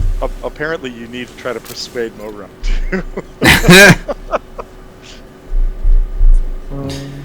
I'm fine with it, but I'm just saying it doesn't feel optimized. Be like, I did it, you did it. Hey, you idiot.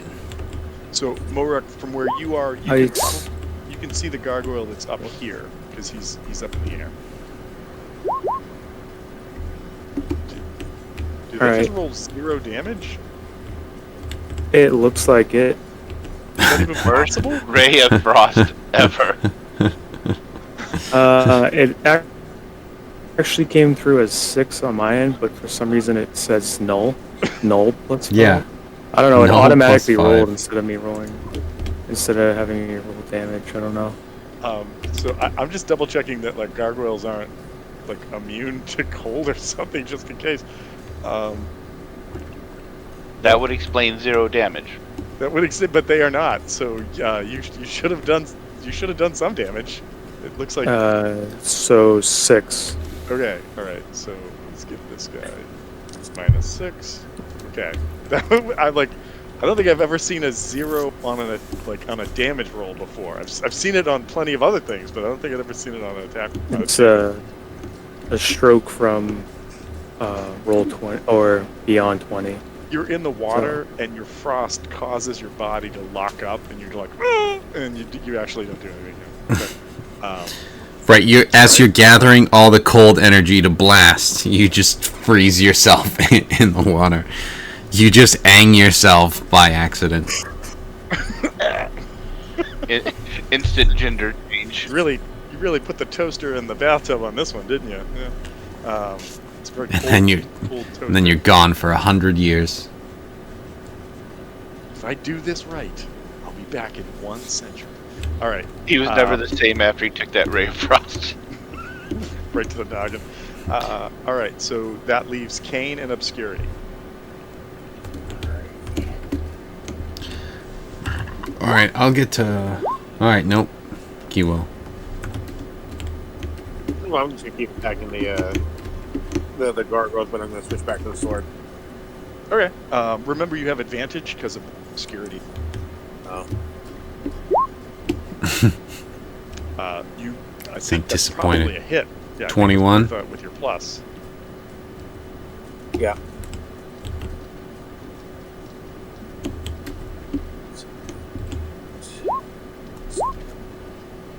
Alright, well, 13. Okay. Boom. This guy is on his last legs. That might be a hit. What was your total?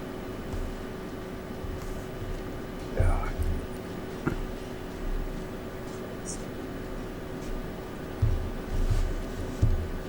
You have like a +7, I think.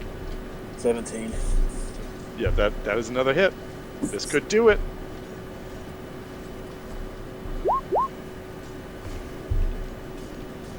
Again. 13. All right. How do you dispatch this gargoyle? Pierce it in the brain and shatter it into a million pieces.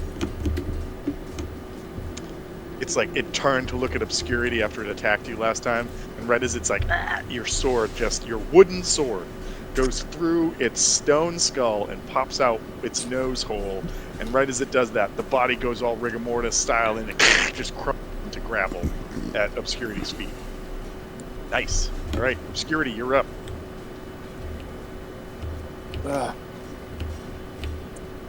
Obscurity attacks Lee. God damn it! No one's listening to me, Nim says.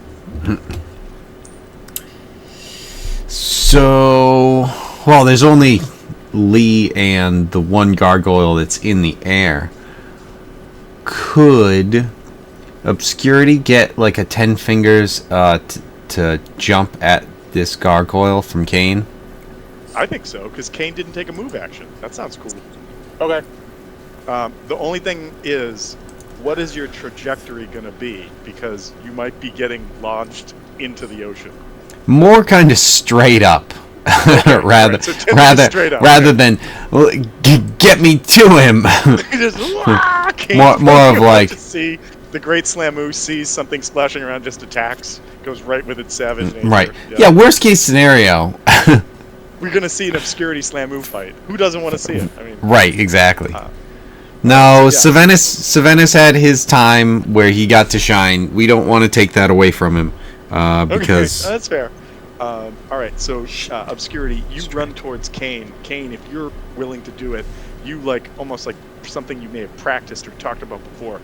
You put 10 fingers down. Maybe you put like a knee out, so she takes like one step up on your knee, and then give me an athletics check.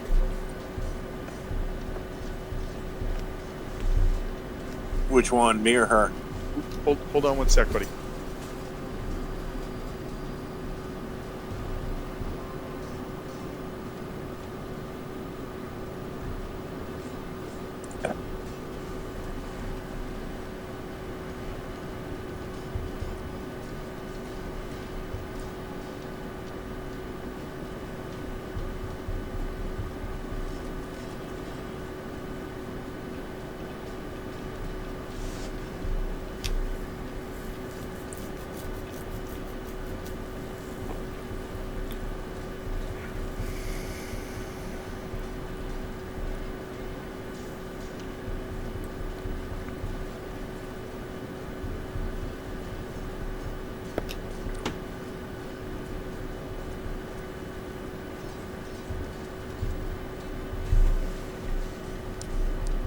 Sorry, everybody. Right as I was really enjoying describing what this was looking like, I heard "Mama," and it wasn't you.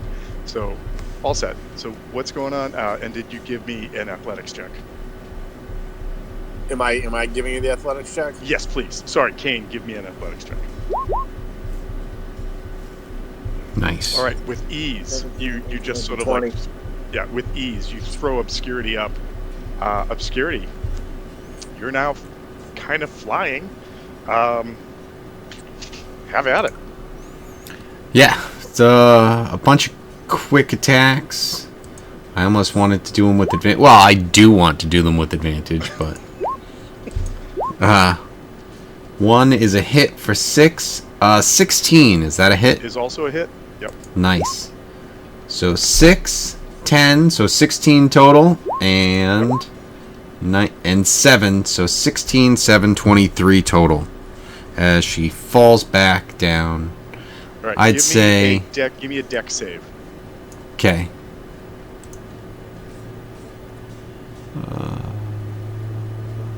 This one. Don't be bad. All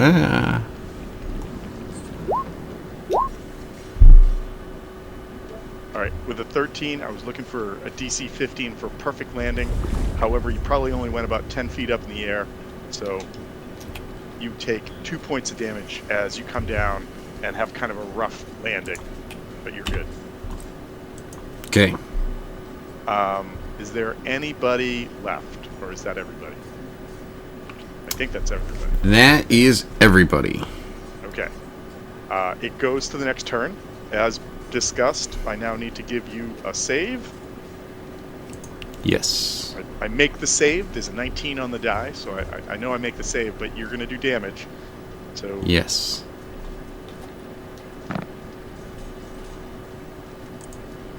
Be enough.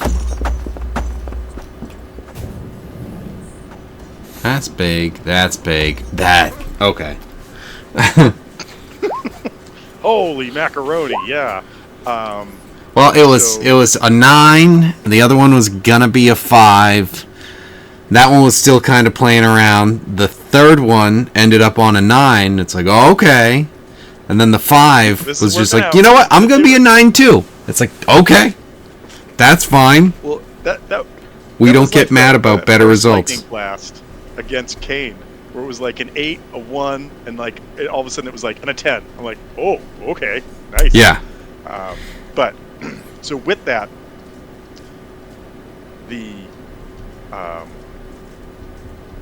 moonbeam's radiant energy cascades down over Lee, and Lee like kind of comes back to consciousness as this damage hits him, and he cries out like as his body starts to like slowly sink down towards the ocean. He just goes, Master, let your winds destroy them! And all around you guys, you hear this like howling wind. Like, obviously you walked through a hurricane to get here, but there's like this almost like demonic sound to the winds that suddenly seem to whip up all around you. And rather than it harming you guys in any way, the winds begin to swirl around Lee, and you see like cuts and lacerations start to form on his body, and his face like contorts in both pain and confusion, and all of a sudden it intensifies, and he just gets ripped to bloody pieces, and those pieces fall to the ground. You also notice, as Lee is fully obliterated, the wand falls into the ocean, and you know that that wand is necessary to stop the hurricane. Well, bloody pieces. Giant slam move. Chomp. Acts quickly, and you have a giant shark. I'm going to say you can do this with no problem. It would have been interesting if you didn't have a giant shark, but this. You have to attune to the wand, but it takes like a round to do it for this particular action. and as that happens, the winds in the eye that you're in continue to like whip up, almost as if the eye has turned into a part of the storm itself. But the Great Slamu, whether still in shark form or in Sylvanas shape, allow for the storm to end, and you see the skies finally begin to clear, that the hurricane itself is over. Congratulations, guys. We might be have- shooting stuff at the Great Shamu to break Sylvanas' concentration, so that we can actually get him to get the wand. Because he definitely went over and ate the wand with Lee, because there was blood pouring down. It's just like food, chomp time. So I think maybe what happens is, in like the classic somebody swallowed a wedding ring, he comes back, and then as the hurricane continues to rage, you wait for him to pass the wand, and it takes a while, but you're able to do it. Just relax, Sylvanas. Ah! I don't know who's in there holding his hand, supporting him through this. You guys keep drawing lots. Yeah, hey, Lost again. hey, everyone! A real life nose game. Looks like Jen's gonna lose this. So she's over there holding Sylvanas' hand, guiding him through this process. Just like, oh my god. So as the storm subsides and everybody starts to catch their breath, a couple things to realize is, one, congratulations, you guys. You have completed the final battle of Book 4, Shelter from the Storm. 2, one of the things I never did in this particular book was show you pictures of Lee, specifically because all of the art for Lee immediately made you know that he was the there was no like, I wonder if that guy's He just okay. has bad guy tattooed on his forehead. It just like, if hold on, I gotta move the giant shark. But if we do this, like, that's the most subtle picture of Lee in the entire like art for this book,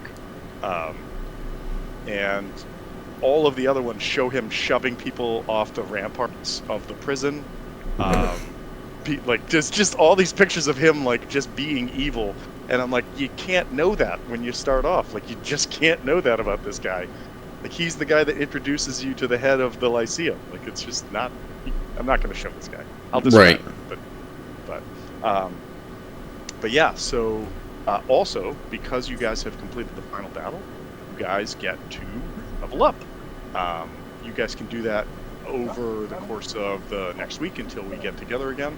We don't have to do it in the moment because there is some other stuff for in-game to discuss. Excuse me.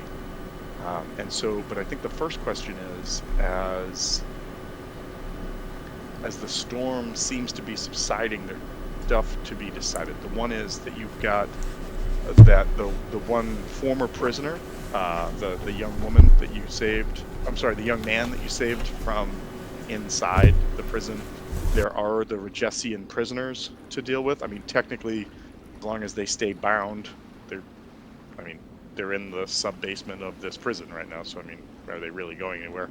But there's that, and then there's also the matter of going back and talking with the folks at the Lyceum.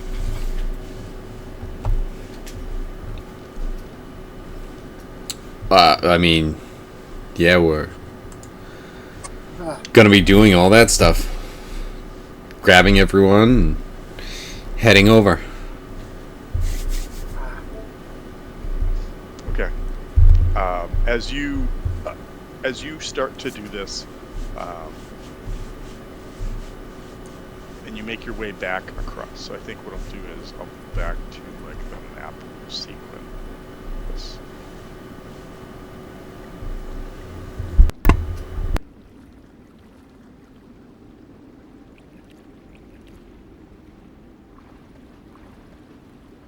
that going?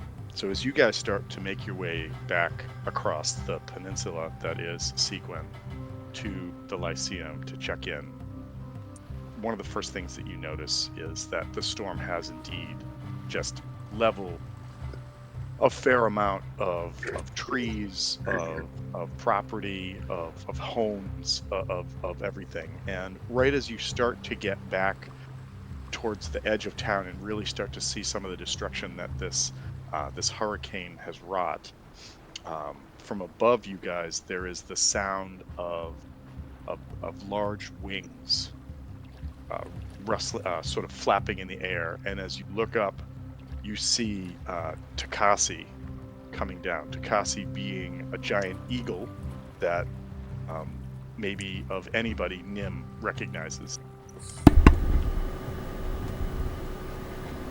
Yeah, is that the, hold on. Hold on, I've got it here somewhere. It's the person, I just saw it earlier. Because it's the person, the eagle of the person who was connecting the churches. Lorabeck Aylesburg. Yep, nailed it. Takasi noticeably has no one mounted to the sort of like riding saddle on her back, and or his back. I'm sorry, Takasi's a boy eagle, He lands and drops Lorabeck's Ranseur on the ground in front of you, Nim, and bows his head in grief. He informs you that although the storm is fading all across the city, many were lost, including Lorabeck, who had flown out into the teeth of the storm trying to pull people out of the ships, both from the Shaelesti fleets as well as some of the sort of uninformed sea captains that didn't get the message that you guys worked to promote before you left about attacking Shaelesti, because the storm must have been. She managed to carry more than 30 people to the safety of Rocky Island off the southern shore, but unfortunately fell to the fury of the winds and the storm itself. Takasi says that both of their heroism would have made.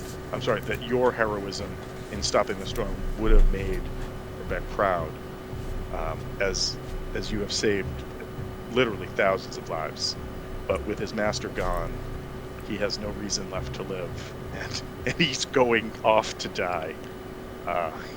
He spreads his wings. He goes to spread his wings in like a heartfelt and genuine salute to you all, and says, I don't know what a giant eagle sounds like. Good luck, heroes. And goes to launch himself into the air. Well, before he does that, it's more of something where, would your master have wanted that from you?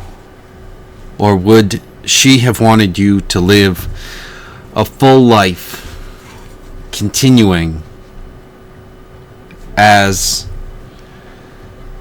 you were? I understand that it's hard, and the loss is very real right now. But I think there's still more that you could do if you were willing. He looks at you, maybe optimistic, but then looks at each of you earnestly, and there's a mechanical part to this. Is anybody chaotic good?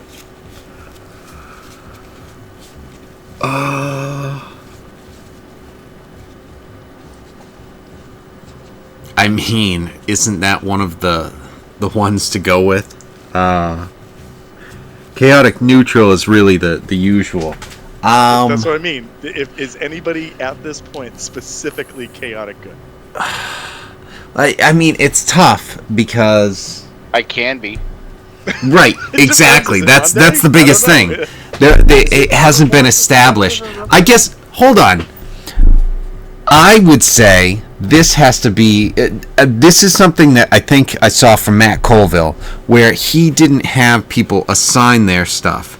He would let them play, and then after X amount of sessions, he would say, "Hey, you're this. You are lawful good. You are lawful evil." You know, just in that Yeah, sort of thing, I- it would and be I don't assigned. I think that what I'd like to do with this is I don't want to assign roles to you guys. I think you know your characters best.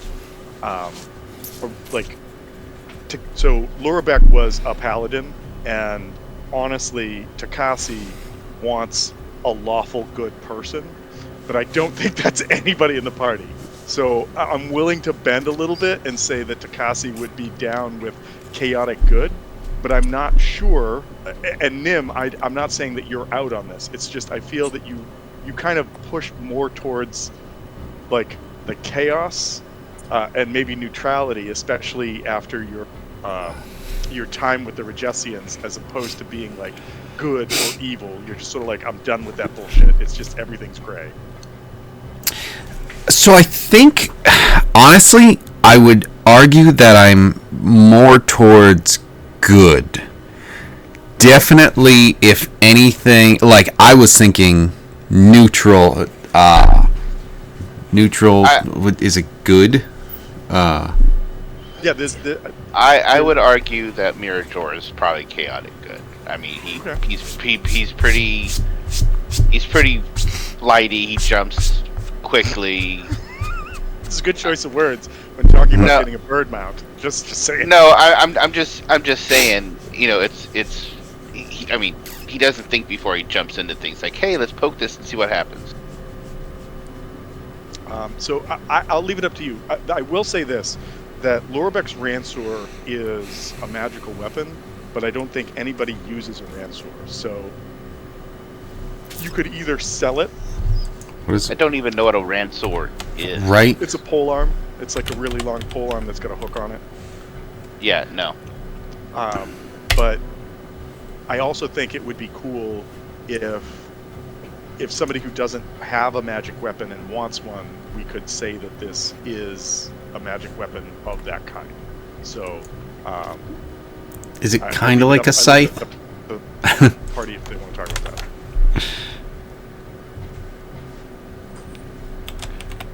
Ransor. And this, again, like, with the conversation being that, like, over the course of this week, we're going to have like a level up, and we can talk about that next week and all of that. Just think about it. What I would like to say is I do have some thoughts and ideas for some of you with items and whatnot. So even if this like changes that a little bit, I'm open to whatever concept you want to roll with it, because I know that some of you don't have a magical weapon, and there are some creatures that we're still coming up against that if you don't have that, you're dealing less damage. And in that last fight, there were some creatures that had very specific resistances that were resistant to some of the things that were happening. So, just Well, and in all honesty, I was talking to you about changing the character up, my character, anyways. So. Well, I think it would be hilarious if you. I was going to say this like privately, but if you go, I'm chaotic good, I want the, and then you just fly away with the eagle next week and introduce the character. I think that's hilarious. I don't know if the party's going to dig it, but you got to do what you got to do. And as a reminder, anytime we do a level, do a level up in this game, I am totally down with like the introduction of a new character. If you're tired of what you've been working on, if you want to change it up, if there's an NPC you want to use, that's fine. If there's something like a concept you want to bring in, I think that's totally fine. I think in a game that's going to be as sort of like leveled as this one is, we can always bring a character back if like one dies or does whatever. So something to think about if anybody wants to do any changing of any sort. But I might be interested in that. Okay, and then so also just as as sort of a full disclosure on it, if a character wins Takassi's favor, and basically that means you just need to be good, because Takassi will be a real bitch to you if you're not good. Like if you do evil acts, Takassi will like refuse to do things for you. He will serve as a mount and occasionally ally in battle. His devotion will have to be earned. If he falls in battle, he will only be able to be summoned again with the Find Steed spell. So even if you have Takassi and Takassi dies, you could find a way to bring him back via magical means. So things to think about. And again, you guys don't have to make a call right now. Think about it. Think about like party dynamics, what you want to do, etc. But what I do want to read is the sort of conclusion of this, and that is, as the party, whether with Takassi or maybe you tell Takassi to wait and come back and like go eat some fish, because I'm sure there's a ton along the shore. You guys realize that the city of Sequin is devastated, but as people are emerging from their sort of shelters and their sort of battered defenses against the storm, you see that the people of Sequin were united and worked together, no matter what their backgrounds were. Refugee, local, sea pirate, Shealesti envoy, they all worked together, and everyone now recognizes that Regesia is a threat, even though far away, and it motivates everybody to get involved with the war effort that's here. I can't say anything as far as like, you'll remember there were some real douchebags from like Ostalin and a few other places. Maybe those people are still douchebags, but as far as like the general populace and the sort of animosity that was being felt towards, you know, outsiders and whatever, the recognition of a greater threat has created a far stronger bond or tie for them than ever. It's obvious that it will take a long time to rebuild, but that the heroes do have some time to rest. Word has come that the winter storms over South Regesia is beginning to fade, which is clearing away, waiting 3rd Regesian army to march full force into Daisen. There's also news that the king of Daisen, King Stepangar, has survived an assassination attempt. Simon believes that the heroes should probably go to King Stepangar and use their fame to try and convince him to ally with both themselves and Sequin, and to try to help a united front that could hold off the Regesian army. As these conversations are going on, and as Simon is saying, well, please now give me back those orbs, those crystals that you used. You know, I did lend them to you, but you do have access to the libraries while you're here. But for the next week, the sky is clear, weather is beautiful, and everyone in Sequin recognizes the heroes and thank them for everything that they've done in saving their lives. Homes are hospitable, drinks are free, and favors are easy to request. There is still some concern that there may still be spies at large in Sequin, and so to keep the city safe, the mages of the Lyceum co-opt the teleportation beacon and the lesser of storms. Remember, the teleportation beacon was something that the Regesians were using, but it also is part of what the Wayfarers had on their ship, as well as the Orb of Storms, hoping to figure out how to use them and start to begin building like a defense grid around Sequin, a magical defense grid, kind of like a. I've always loved the term the Iron Dome, and so maybe this is like the magic dome over Sequin. While you're doing this, everybody, as well as leveling up, can pick one uncommon item that the people of Sequin bequeath to you as a gift. Ooh.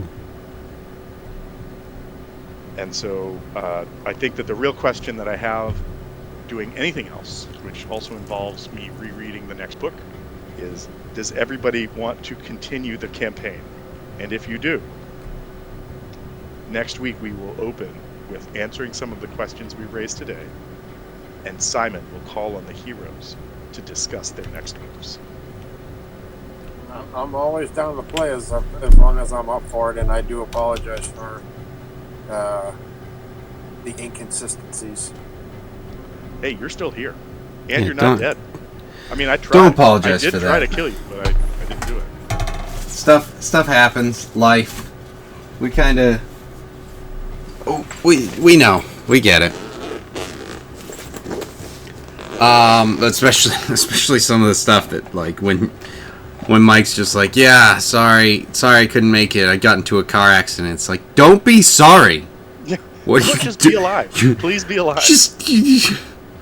We'll see you next time. What the fuck? Don't apologize. It's like, yeah. It just sucks that you can't be here and then have your mind taken off of it. You know, it's Yeah. it's like no, and just all those sorts of things. It's like no, absolutely, you're but fine. When you are here, you literally cripple the big boss for 2 rounds. Just saying. Like, I had a whole bunch of stuff I was gonna do, and you're like, you can't do anything now. Also, I took a quarter of your life. There you go. And then TJ's just like, I'm gonna do 40 just fire beams. Excuse me. Also, all of them are gonna hit. They're just always gonna hit. That's just how it is. So, yeah. Like, I was kind of annoyed. I don't have a good ratio with that. You're wrong, Tom. Right. I always miss like at least 2. Right. Well, tonight. There's like tonight half you of did. them are missing. No. Oh no. I've tried this multiple times and it's like miss. Right. I'm like, okay, it's good I when upcast J4, it. Yeah, when J4 had it, it was same thing, right? It's like, Fortunately, I got it, now I don't have it. he shoots 15 of them, but Yeah, only 11 hit. I feel really bad. right. Yeah, it's more like, I got 8. It's a winning record. 8 and 7. But I mean, great job, you guys. I kind of toyed around with the idea of all of the creatures that Lee had set up getting like that first attack on you guys, just because I knew. First of all, the chances of you guys getting the high initiative and then everybody rushing out there really kind of crippled the surprise attack that he had set up. But also, I kind of feel like the way that we've been scaling your characters, I didn't want to cripple you guys too much and wanted to see what you guys could do. So I tweaked them a little bit. I gave them some extra things here and there, and I think you guys still did awesome. I mean, fuck, that you taking him out for 2 rounds while everybody else just like shot at him. I'm like, wow, that's I should have put like 80 more gargoyles on the map and maybe it would have been fair, but that's not true. I like no, but it was good. I thought it was fun. The whole like giant shark thing, when you turned into a shark, and I'm like, if I hit him and next round he's not a giant shark, he's gonna not be happy at all. right. And I did hit you, and you're like, nah, good. And then you just crit and destroyed the giant squid. I'm like, all right, Yeah. there it is. It's like you have advantage, but the first one's a crit, so it doesn't matter. It's like, I'll take it. I don't need to roll anything else. And then just, hey, stop biting me. I'm the predator. It's like, oh yeah, oops, dead. Oops, did it, yeah. And also, the one other thing that I will say that you can ask Torrent about, but Torrent will not have an answer to this, is, so obviously before Lee died and was eviscerated by the winds, he called out to someone And then as eaten. master. And that is a big question mark, because who the fuck Yeah. Yeah. So one thing I would like to do, if I'm not trying to be selfish with this, I would like to. One, I have to ask the bird's name again. Takasi. Takasi. Takasi.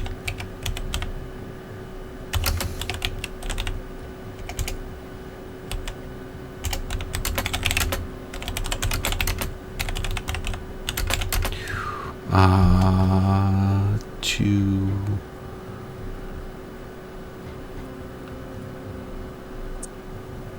And Takasi is a giant eagle, so if anybody's interested in the stats specifically the giant eagle stats are what this bird has. Laura Beck. Okay.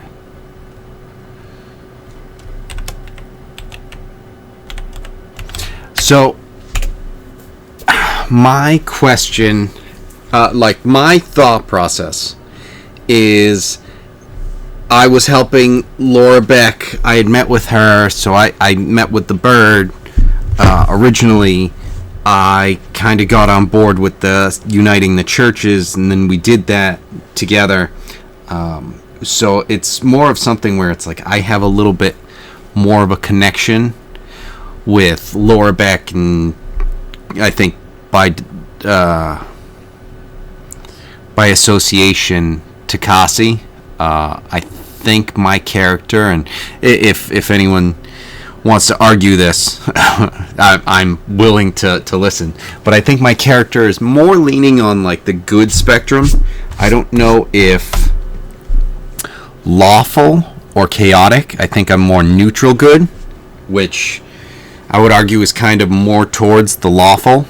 But that being said, with that, if everything worked out, and obviously, I would like to try and maybe fly out to the Shale Esti, specifically that one who had shown up.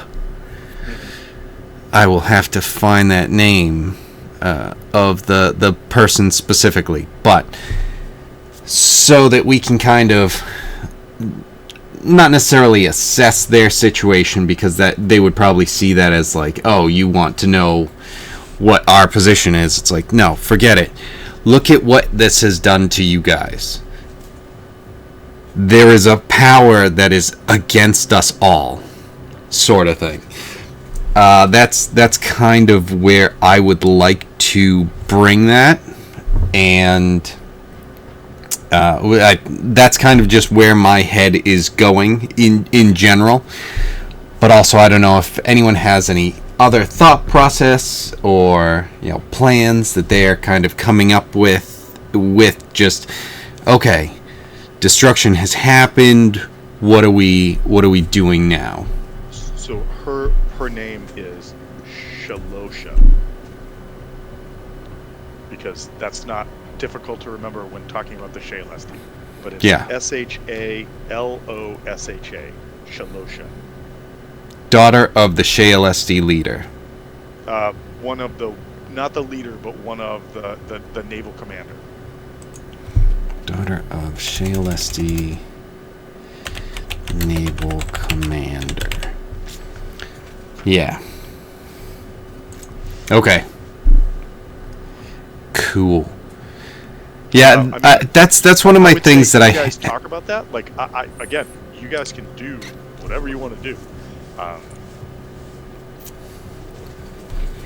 Yeah, I'm fine with it. I think maybe this week, if you guys want, I know we're at like 12 already, so if you guys want to chat about it and come up with a plan for next week, or if that's the plan, that's fine.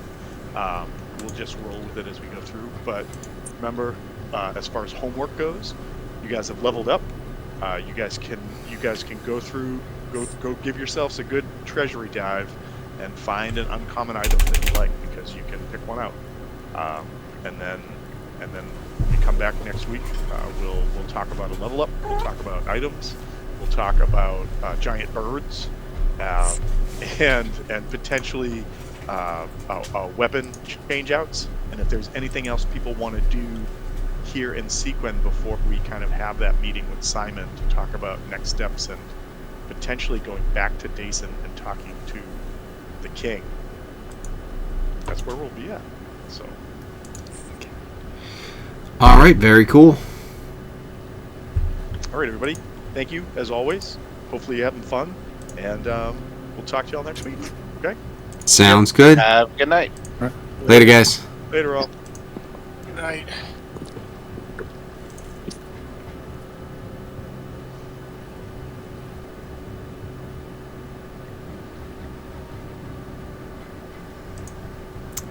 So, TJ, Yes. I hate the dude that I freed in the back of the Warframe. Yes. God, everything with that is just the worst. Correct. The whole thing to make it happen. There's more stuff that is happening now, and then like now that all of a sudden it's like, oh, do you want someone who will like jump in and throw stuff out there to tell you stuff? No, I don't want that. It's like, oh, good, you have it now. It's like, no, I don't want that. What is happening? Right. Okay. Exactly. So much. Please unsubscribe. So yes. Yeah, that was yeah, the something. mission I recommend doing, because I think it's like right around there, is have you played like the side game, like DeVry or Dervery, the Dervery experience? Have you played any of that? I don't know that I have. It's like that when you go to your quests, there's like a face with like giant downward horns or two halos around the ears, something like that. Okay. So that is also kind of a pain in the ass because it's kind of going to the backstory of that character, kind of, that you make like another character, like a human face, and then you escape and you do all this stuff. Oh, wait. You start. Is that the one where you're like a dude and you just keep getting reset? Yeah. I got reset a couple times, but you can play through it. Like, but like if you die, like the way that they explain it is like you like time is reset for that person. Yeah. It's the paradox. It's kind of like the Duviri paradox was like the chain of things. I think that's how you get the person. Yeah. So you can probably play more of that now, but you don't play as the person in the back. You play as like a different one. History, I don't know. But you play that, and the mission isn't great, but at the very end, you unlock the circuit, which is cool because you get to farm for like a new Warframe, and it's like a good kind of farm. Like it's fun. Like you just rapidly play through different missions that they set up, and then you don't play as you have a chance of getting a Warframe you have, but you also get like a bunch of random ones. So there's like every time you play the circuit, you get 3 random choices, and then they assign you random weapons. And okay, yeah. Like so but they're all just stacked with mods. So like I was playing, and then I'm facing enemies that are like level 300 or something like that, and you're just knocking them over. So it's like it's fun. Once you unlock the circuit, and then it's like you get I mean specifically like Vermintide that we've played together, where like that other mode where things start to go a little different, and it's like it resets you each time. Yeah, that I don't know if I got into it at that part. That game never spoke to me, and I just played it, and then Brian taught me how to play it, and then I just wasn't into it. So I couldn't really compare it, because I did play with you guys, but I just like went, okay, I'm set. I've seen Brian and Brett play, and I'm like, oh, it'd be nice to play with them, but I'm like, I don't want to play that game. Right. So, like I've played it a little bit more with them, but it's so like to get enough items where it would be actually fun to play is such a grind. Yeah. And it's like I mean, this game is a grind too, but there's like I just found out that the weeklies that eventually like in the awards that they give additional like Warframe slots are some of the rewards and some weapon slots and stuff. Oh, cool. So you can unlock it that way, but then you have to keep doing the weeklies and everything, which the dailies keep aren't them? that bad, but like, no, it's just to unlock it. Like you just Okay. have to keep doing it and then unlock. And I've just been doing them casually, and then they give you ships and then fully modded out mods and things for different warframes. So it's like, oh, okay, that's cool. Did not know that.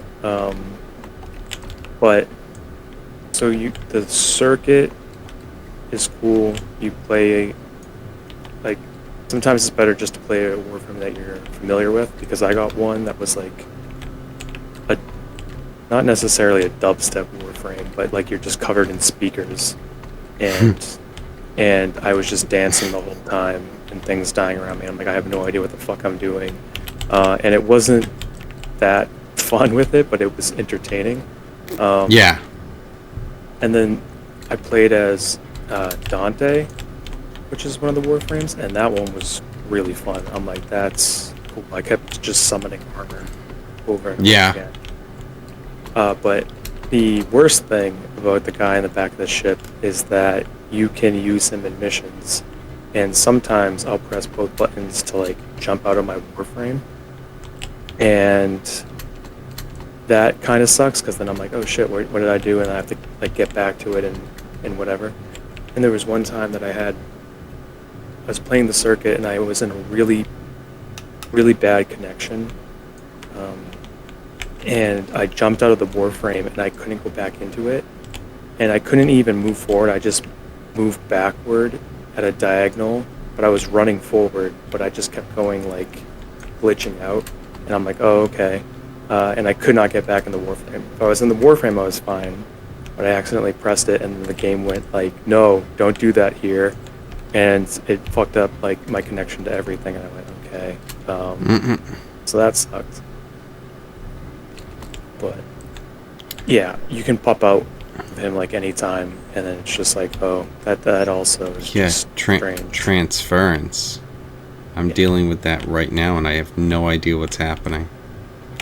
Yeah, Because when I'm in the warframe, it's doing 0 damage, but when I get out of the warframe, I'm doing yes 0 damage. You have to what the kill, fuck?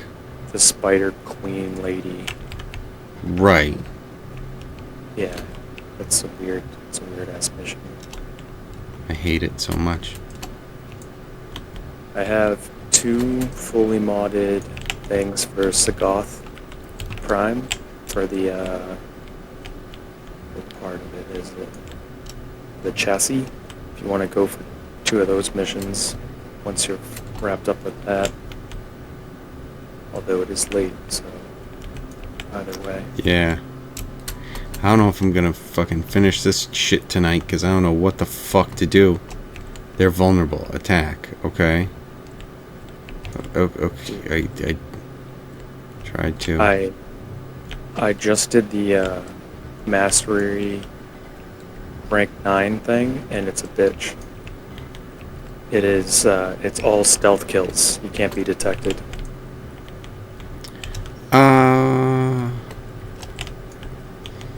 Yeah.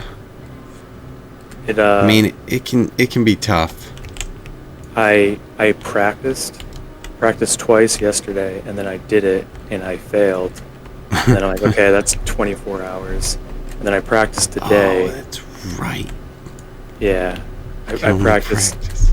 I practiced today until I succeeded, because like How are you it's at level pretty 9? easy. I haven't been able to fucking level up level 6 Yeah. in fucking forever, and I've been doing stuff. I've been fucking getting planets. I've gotten new fucking warframes. I've leveled up primaries and fucking secondaries. Nothing. I'm still just on level 6. This is bullshit. This game is so fucking stupid. I don't know why. Like, it's very much where it's like, oh man. Like I've been saying, it will all of the sudden just be like, I am fully done with this forever. I have a lot of weapons that were mastered. They've been throwing what's it called? Just increased XP to me, like when logging in for like the daily logins or whatever. And like Yep. and it's been throwing that stuff recently, like back to back, and so my weapons have gone up really quickly. But so I think I have Warframes. So I have 1, 2, 3, 4, 5, 6, 7 Warframes. And they're all mastered. Yeah. I think I have like 7 in each category, and then I unlocked the Void. There's one planet I've played nothing because it didn't lead anywhere, so I went, okay, I'll just do that blast or something. Like, It was thank God for the Xanax fucking melee weapon, because that's the only thing I can keep on strong. yes. Every time I level something up, I go back to that. Yep. It was funny. I was playing the circuit with some randos, and this guy kept dying, so I kept reviving him, and I just keep doing it like over and over again. I thought it was weird because it seemed experienced, or I guess, and he kept dying, and I'm not seeing the chat at all. And then someone tags me in it, and they're like, dude, stop reviving him. And I didn't see that like mid-revive or whatever. And when they tagged me in it, I saw all of it, and they were asking me for like a long time to stop reviving him. and then he tagged me in it, and I'm reviving this guy, like, you know, and I'm like, wow, this guy's really dying back to back or whatever. And the last message was, dude, I have to go to the bathroom so bad. Please don't revive me. And I'm like, dude, if you want to die, just stand there, you know? I can keep reviving him, and then he just dies. Right. So you can go to the bathroom and just... Right. And then whatever. die anyway.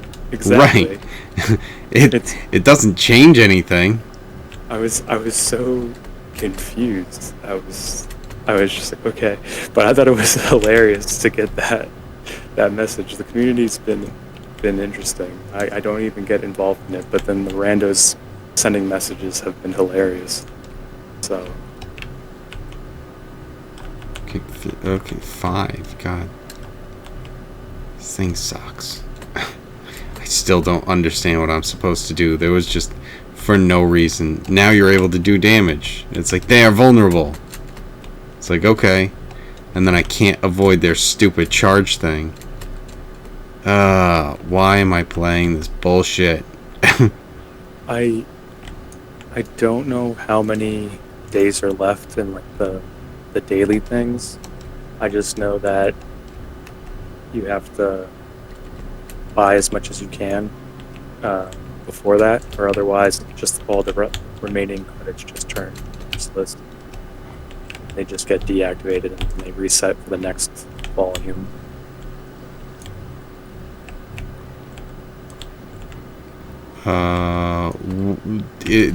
Like a season sort of thing, right? Right, exactly. But you can like keep your credits, but then the credits are just something you have in your inventory. You can sell it for credits, but it's just, you know, if you could have bought something, it's just, that would be so much more valuable. Right.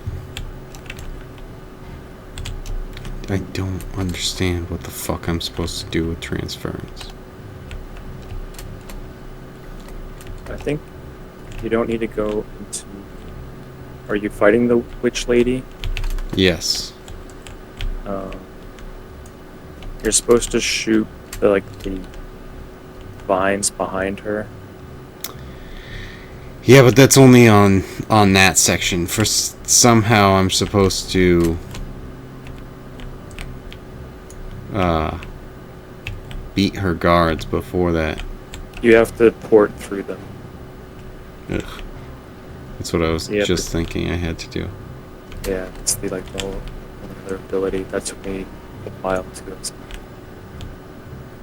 And I hate, it's just so dumb where it's like your energy, it's like if you double jump, energy. If you hide, energy. It's like, well, I'm not trying to hide. I'm just trying to jump. And it's like, well, you're hidden. It's like, this fucking dumb. Because if you hit, well, for me, it's control. And then space to jump.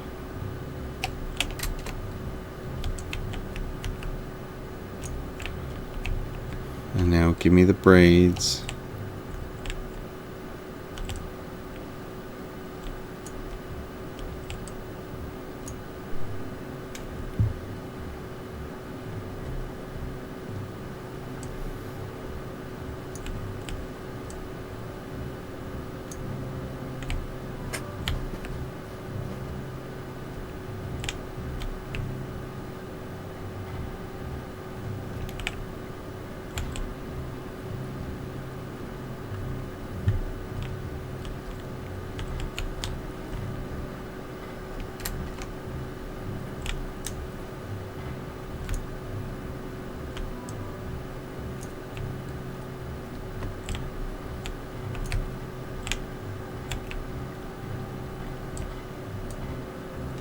Made this Serrata, which is just like the toxic version of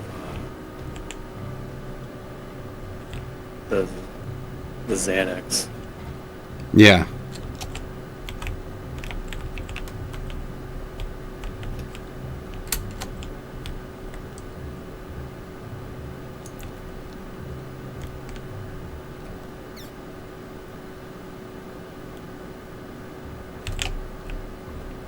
Where did you come from, you fat fuck?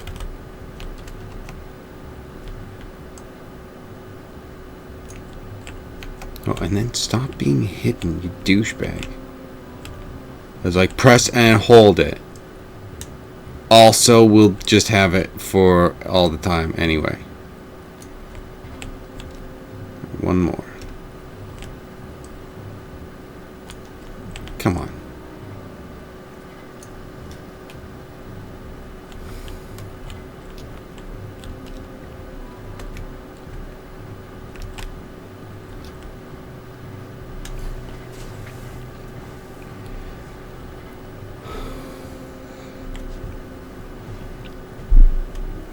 Any thoughts on what you're gonna be doing For the next level.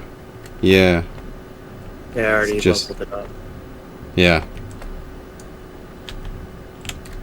I just level 6 wizard, and I get that awakened spellbook thingy, where I can summon like an illusion wall of text companion thingy.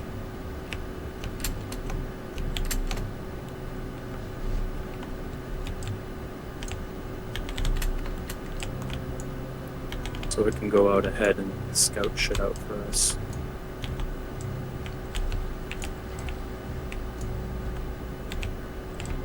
And then, as a wizard, I get 2 more spells for the level that I can cast at. And I already know all of them, so I can't get anything. So I think I'm going to give myself a refund next level and just get double.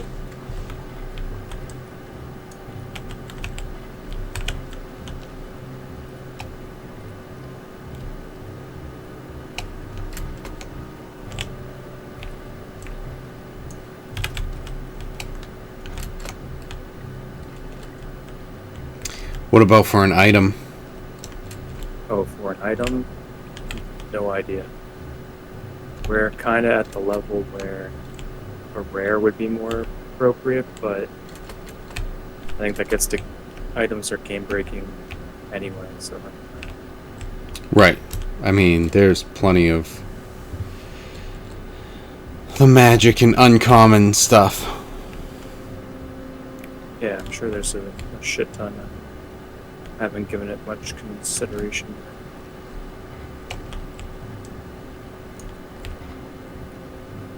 What am I supposed to do here?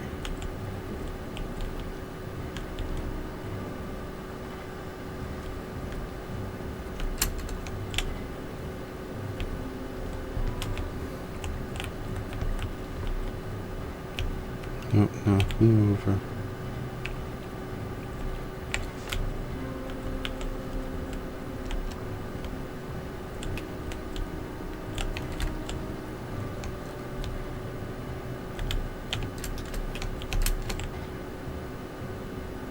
Oh, while she's doing that, that's when you're supposed to do it, I guess. Sure.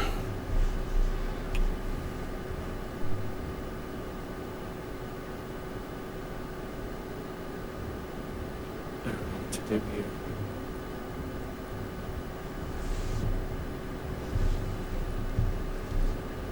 You chose my allied faction, right?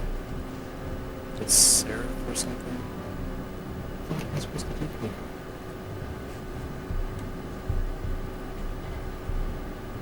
There's nothing to select.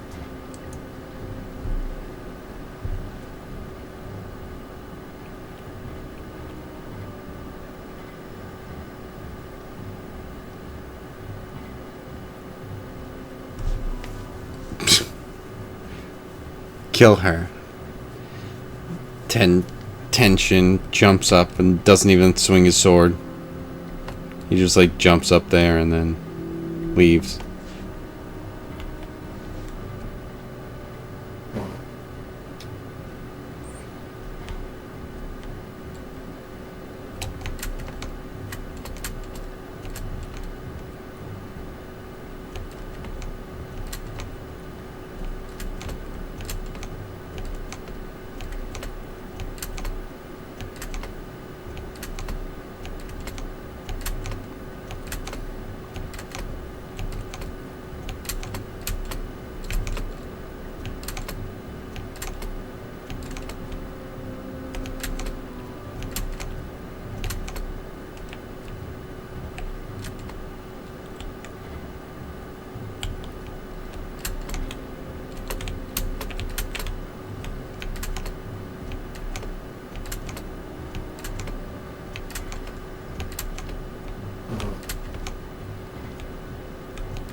And then I still don't even know what I'm doing with this Warframe at all.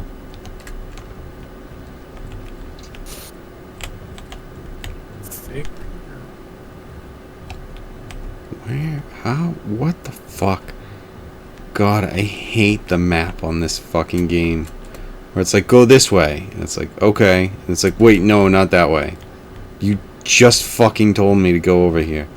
Yeah, no, this way. That's where you just said not to go. This way instead. It's like, fuck off. What the fuck? Where am I going? Fuck. What the fuck? This game is so fucking stupid. There's so many things that it's just like, this is trash. This is such a bad fucking design. Like, this doesn't work. It's very confusing.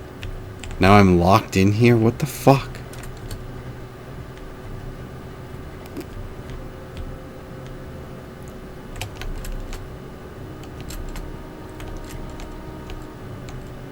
Where the fuck am I supposed to go? Oh, God damn it. Like it wasn't bad enough, that whole stupid fucking terrible fight. Do I unlock this? Is it nothing?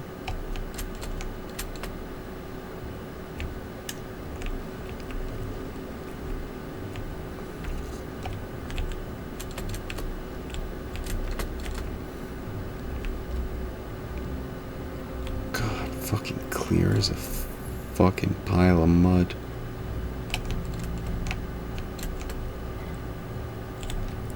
Ugh, now I have to fly through space on that stupid shit. Those, like, there's so many different like things that it's like, oh, this is not a fun part. It's like, correct. It's like, but you have to do it. It's like, oh, cool. So, I was at karate today for Kelton, and I had him, he's in there, and I go in, and I go to talk to Louie at the end of class. So I'm in there a couple minutes earlier, and I hear the alarm go off, the timer, and my body just starts getting sore because last night I went to Brazilian Jiu-Jitsu. So it's like it's over there, and they use obviously the same timer, and it was just brutal. It hurt, like, just because it's just a bunch, and it's like, excellent. It's exactly what I'm looking for with this, but it's just such a pain, physically and literally. Yeah. So it's just as I'm hearing that, not even in class or anything like that, and it's just like, oh my God, ow, oh no, wait, no, I'm actually good. This doesn't do anything for me. My muscles are actually achy, but just hearing that alarm doesn't have to do any PTSD sort of stuff to me. And plus, it's only been one goddamn night again. It's like, it's been a couple months because I've been recovering and letting my shoulder heal. And then it's just like, what are you doing? You're fine. One class. You'll make it. And it sucks because it's like, I remember the days when I used to, I don't want to continue this mission. Let me be fucking done. God damn it. Fuck. Is yes. One more thing, you pretty much just decide if you want to break the staff or not. Yeah, which I don't. So I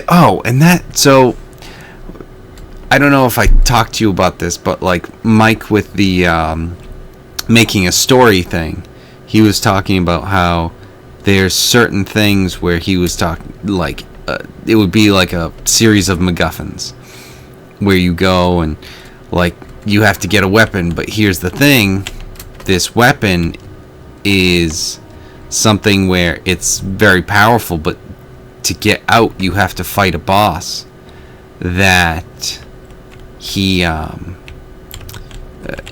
almost impossible to defeat. So the idea is that you have to break the weapon to make it weak or weaker or whatever it is, so that way you can defeat him. And I'm like, oh, don't do that.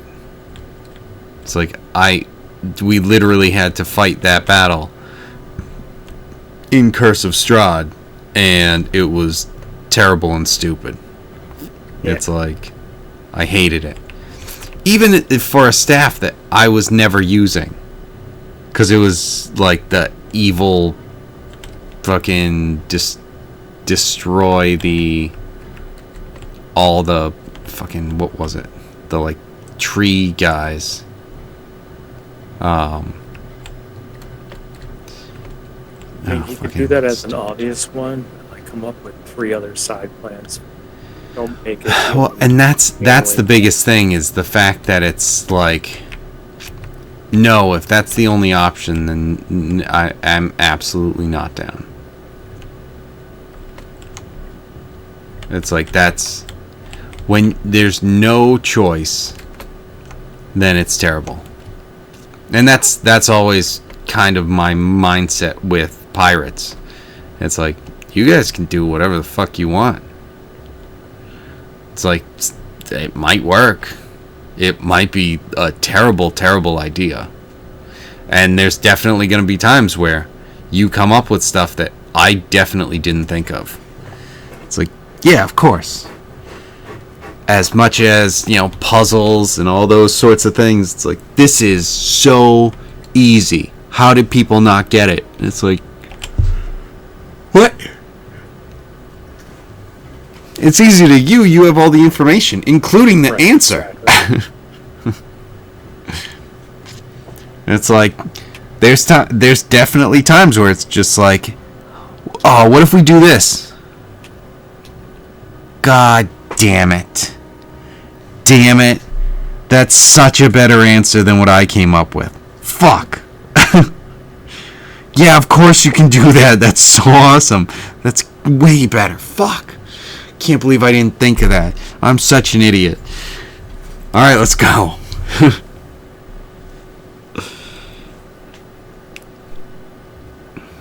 Change the answer to a puzzle, or just like any solution? Any solution. Like any of those things where it's just like, hey, I have this for a logic for this thing. And then you guys come in and do this, and I'm like, yeah, that's fair. I can see why you would do this. I wonder if that's a good idea to have done. I chose consume. Because it's like, yeah. Get this shit done.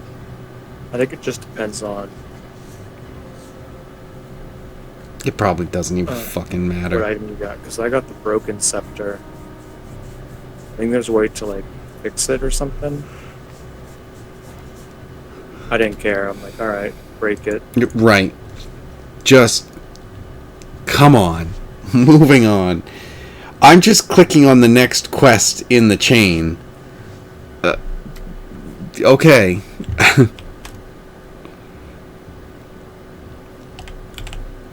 Yeah, when I on Saturday, when you guys were in a different channel, I was talking with Wolfgang, and he was going in on Tomb again, and I'm just like, okay, all right, thank you, okay.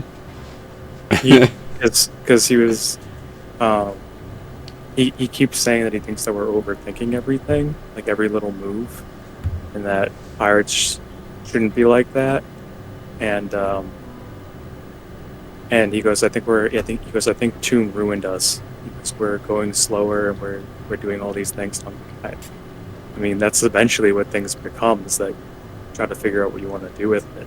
So I don't know if you just like the mindless fun of it, but he was going in on Tomb just being like,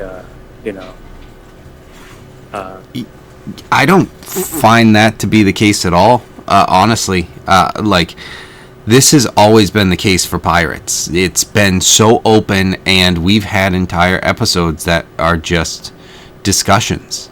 And it's like, yeah, because, I mean, the world is real. It's alive. It's not just, oh, we're here and whatever. Like, I don't, I'm not trying to shit on this or anything, but, like, Burning Sky is here.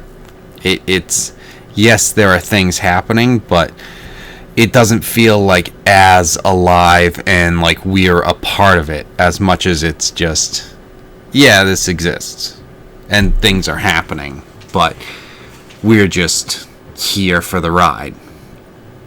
We don't get to choose the stuff. We're going this way. Whereas you guys can literally start sailing off for the other side of the world if you want.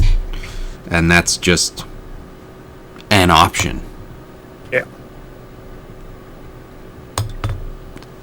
So it's like, no, I mean, there's a bunch to discuss.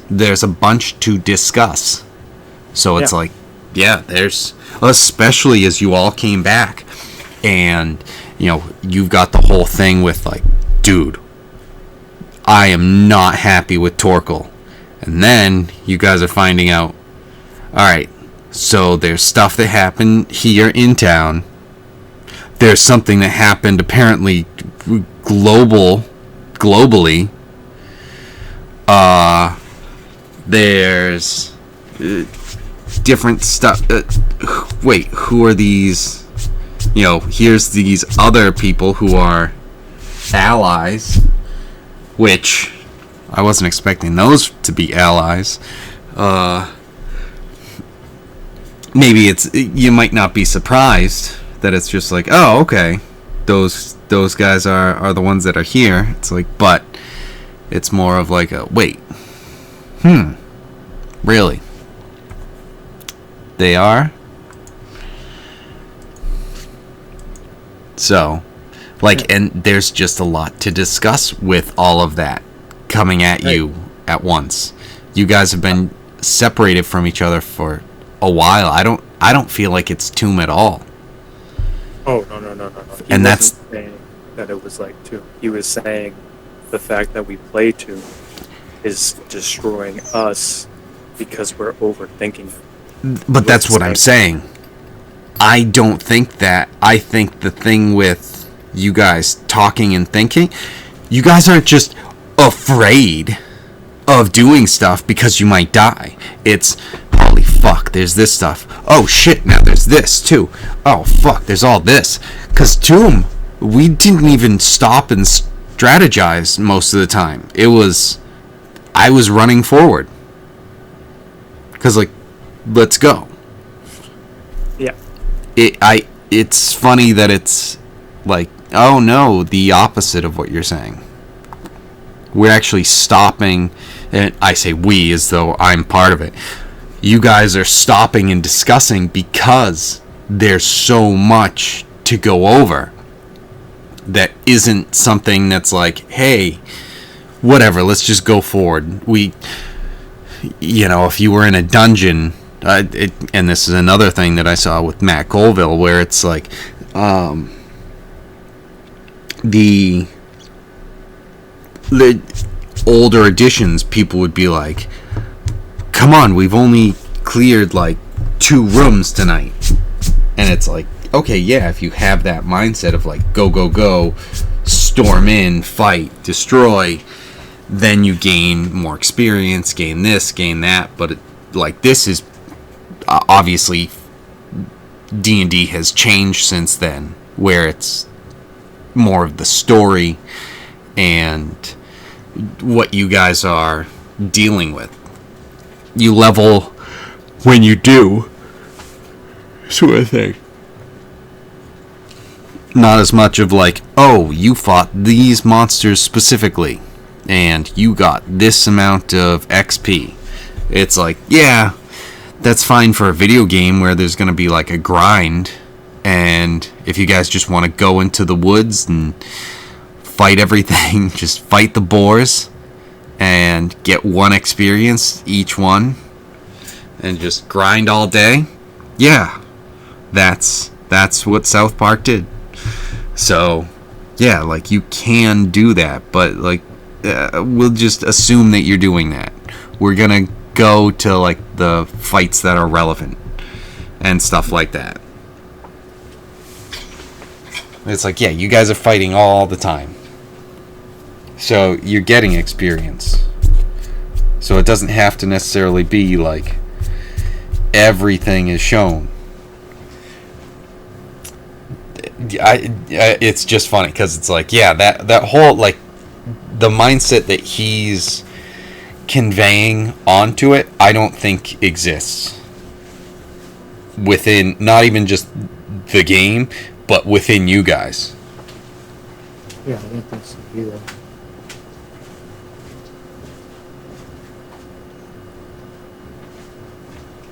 It's like it's just discussion. It's like that's allowed. That's encouraged. Because every time you guys are talking about stuff that, like, I don't step in a lot of times, because, so, like, with Tom, I'll say something and then he'll be like, well, don't forget this. And when you guys say that stuff, I go, okay. Right. And it's like, you might have forgotten this, but that's okay. And then someone will be like, don't forget this bullshit. And it's like, see, you guys took care of it. You know, that was something that made sense for you guys to care about and to pay attention to. And it's not something where I'm using it as a, haha, gotcha. But I certainly can, but it wouldn't be in a way where it's just like, ha, you didn't remember this person's name, so you lose a fight and you're captured. It's like, fucking, okay. cool. How long is this campaign? And it's something where it's like, no, the fact that you guys are stopping and talking is the most important part. That is the part that shows that you guys care. This world is alive. That it means anything to you. And not that that part necessarily matters, but you know, it's nice for me on my end being able to go, yeah, this is this is what I'm going for. And that's what I wanted to have everyone run into and get hit with, sort of stuff. It's like, yeah, like the elves and Wolfgang being like, okay, so there is definitely information to give to everyone, because holy shit. And when you were saying, okay, so this is a lot of magic for like a small town, it's like, yes, exactly. 100% that is correct. And I like, that's one of the things where I wanted to make sure to emphasize that for you, because it's like, yes, you are correct. It is unusual that there's this amount of magic. Right. Yeah, I was happy with that. I was like, yeah, I got it. Right. It's not like, oh, okay. It's like, no. See, there's some stuff to it. Okay, bag of holding. Those are options. That's definitely. I feel like someone's gonna have to grab a bag of holding. At least one. That's an item that comes up like all the time. But like, Right. We've never experienced it in one of our campaigns. Right. Tom said it all the time at the beginning, like even in Strahd and everything. And it's like, can you give us one? No. Okay. What there's the handy haversack that we got in Strahd, which is like a bag of holding light, and then I want to say he gave us another one at some point. Maybe it was 10 towns. I'm pretty sure it was 10 towns. We had bag of tricks. Or like We had like 3 bag of the animal one. But we did have a bag of holding too. Let me see. Make sure. We did? Don't remember. Yeah, no. Jeez. I don't blame you. Let me just check Ziada, because I'm pretty sure inventory. Gray bag of tricks. Bag of holding. Yep. Bag of holding, alchemy jug, gray bag of tricks. I think, You know, a couple. I think I was missing from like a heavy percentage of that game, so I never knew that you. Because I didn't come back until after Chris died from the bag. You were there for you missed a chunk, but you were there for the majority of the time. But yeah. And there was just, it was something where, I mean, it was kind of like the usual where, like, that's good to have. It's nice to have a bag of holding, but also at the same time, you know, what else is there? There's some cool stuff. What is this? What is it? What is a drift globe? Not available. Light or daylight spell. You know, nothing crazy, but there's all sorts of different things where it's like, ooh, maybe this.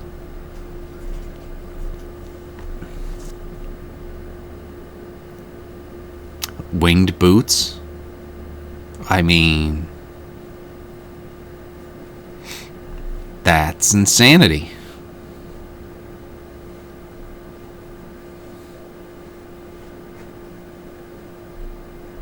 You know, those are just really good. And winged boots, it's like those come into play a lot as well with just like the bag of holding wood. Storm boomerang, that just sounds awesome. That's like the wind boomerang from I forget which Zelda game it was. I think it was not Skyward Sword, Twilight Princess? Yeah.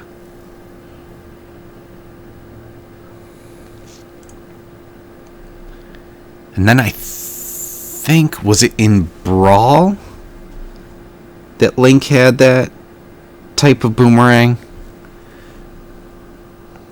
Where it was like wind. So if you threw it like over someone and then it came back and hit them, it would have like a gust of wind, like a tornado, that would kind of pull them in. I might be making stuff up, but I feel like that's actually something that exists.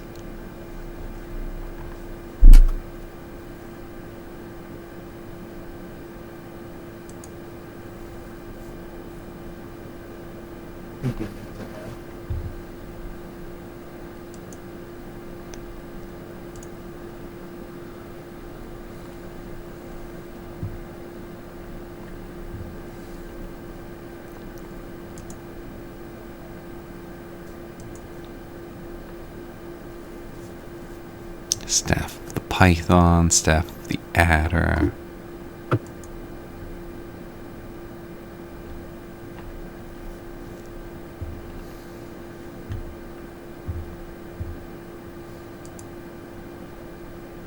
And I mean, it sucks. Like, I look at some of these things and I go, like the staffs, like Staff of the Adder and Staff of the Python. Like, those are cool, but I'm like, I would never choose that over this thing. Just like the feats. It's like, I'm gonna choose Great Weapon Master. Obviously. What the fuck? I'm gonna choose one of the amazing ones. And it's like, well, yeah, of course you are. You only get to choose like 3 of them.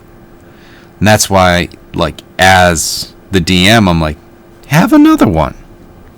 Why not? Go choose one of the other ones. Like, have one of those other, like, well, maybe alert is cool, you know, maybe, or maybe like I give it to you so that way it's something that you get for free, but now you get to experience. It's like, this is nice and convenient. And it's like, right, not something that you would be like, hey, I'm willing to give up this thing that I only get 3 of and every 4 levels, which means once a year, for, oh, you can't surprise me. It's like, I never do. It's like, yeah, but you can't. It's like, okay, I'll make sure that I try to so that you don't get that and it's useful for you. It's like, okay. It's like, nah, here, I'll just give it to you. Then you have it. Cool, right? It's not that much of an issue.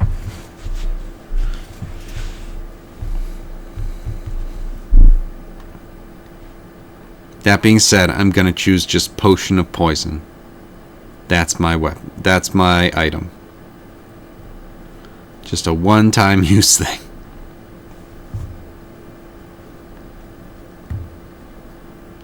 Mummy Rot Antidote. That way, if we ever run into that, we are all set. We're covered.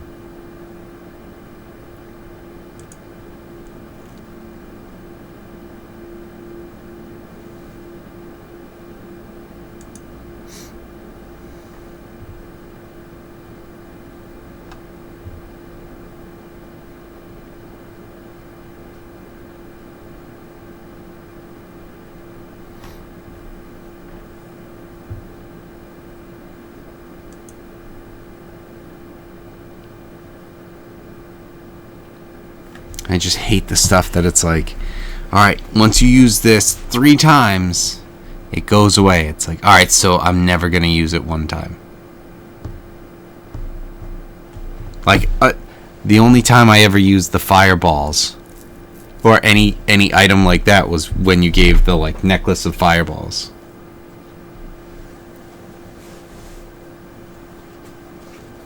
Just because it was a 1-shot. That lasted for 2 months.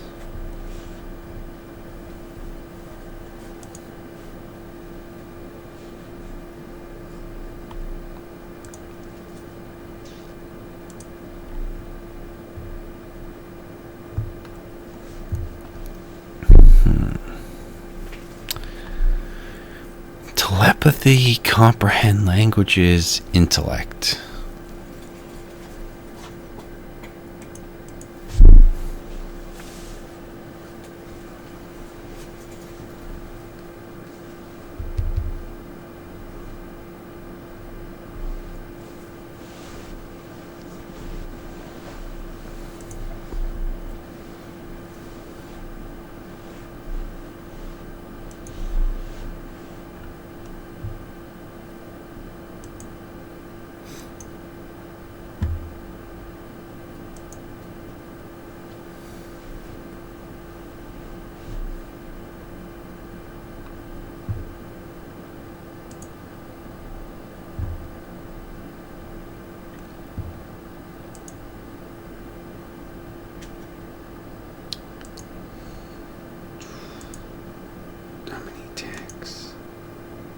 Still just 1. So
resistance to force.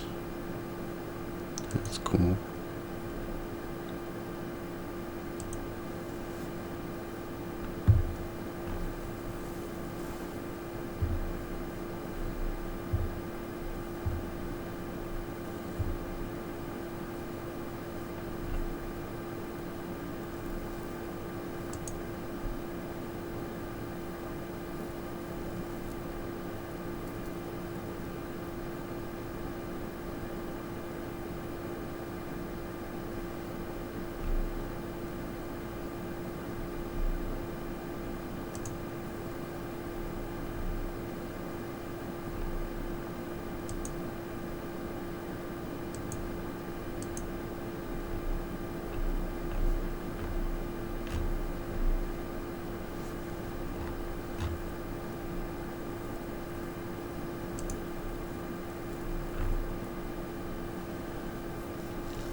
Alright.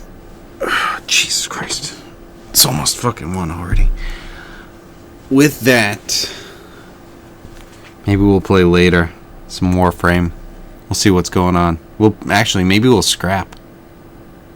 See how it goes. But I don't know if you are still there. The response has been less. But we'll figure it out.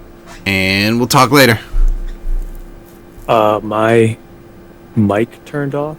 Didn't Nice. get muted. It just turned off entirely. And I've been mentioning items to you. And I'm like, oh, I guess he's focusing on something. So, anyway. That's awesome. Not even muted. Just completely off. Yeah.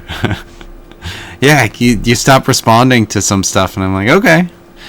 Wait, Boomerang Shield. Oh, fuck. That's not in something that we have, but...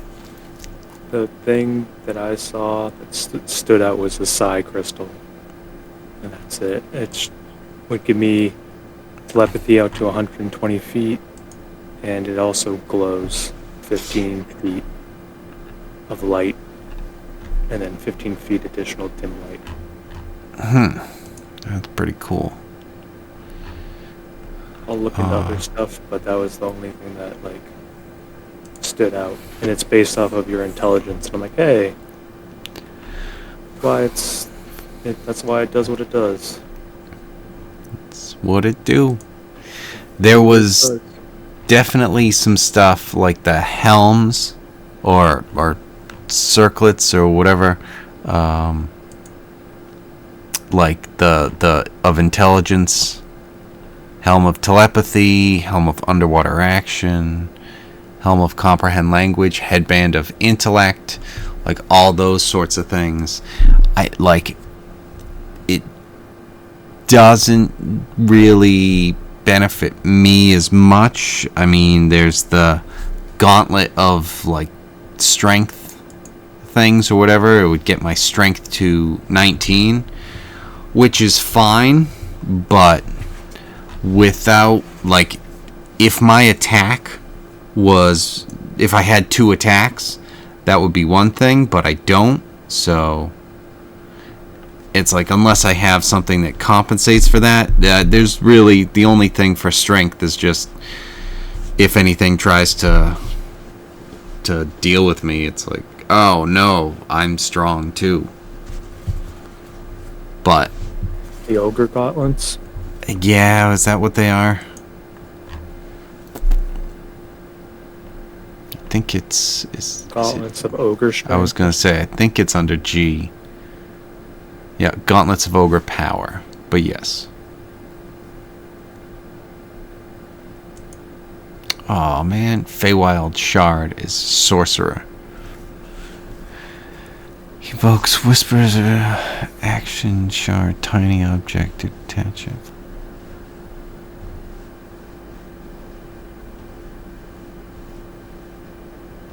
Alright. But it sounds Yeah. good. Yeah, exactly. We'll have to we'll look into this stuff and see, but yeah. There's stuff to consider. Sounds good. All right. We'll talk to you later.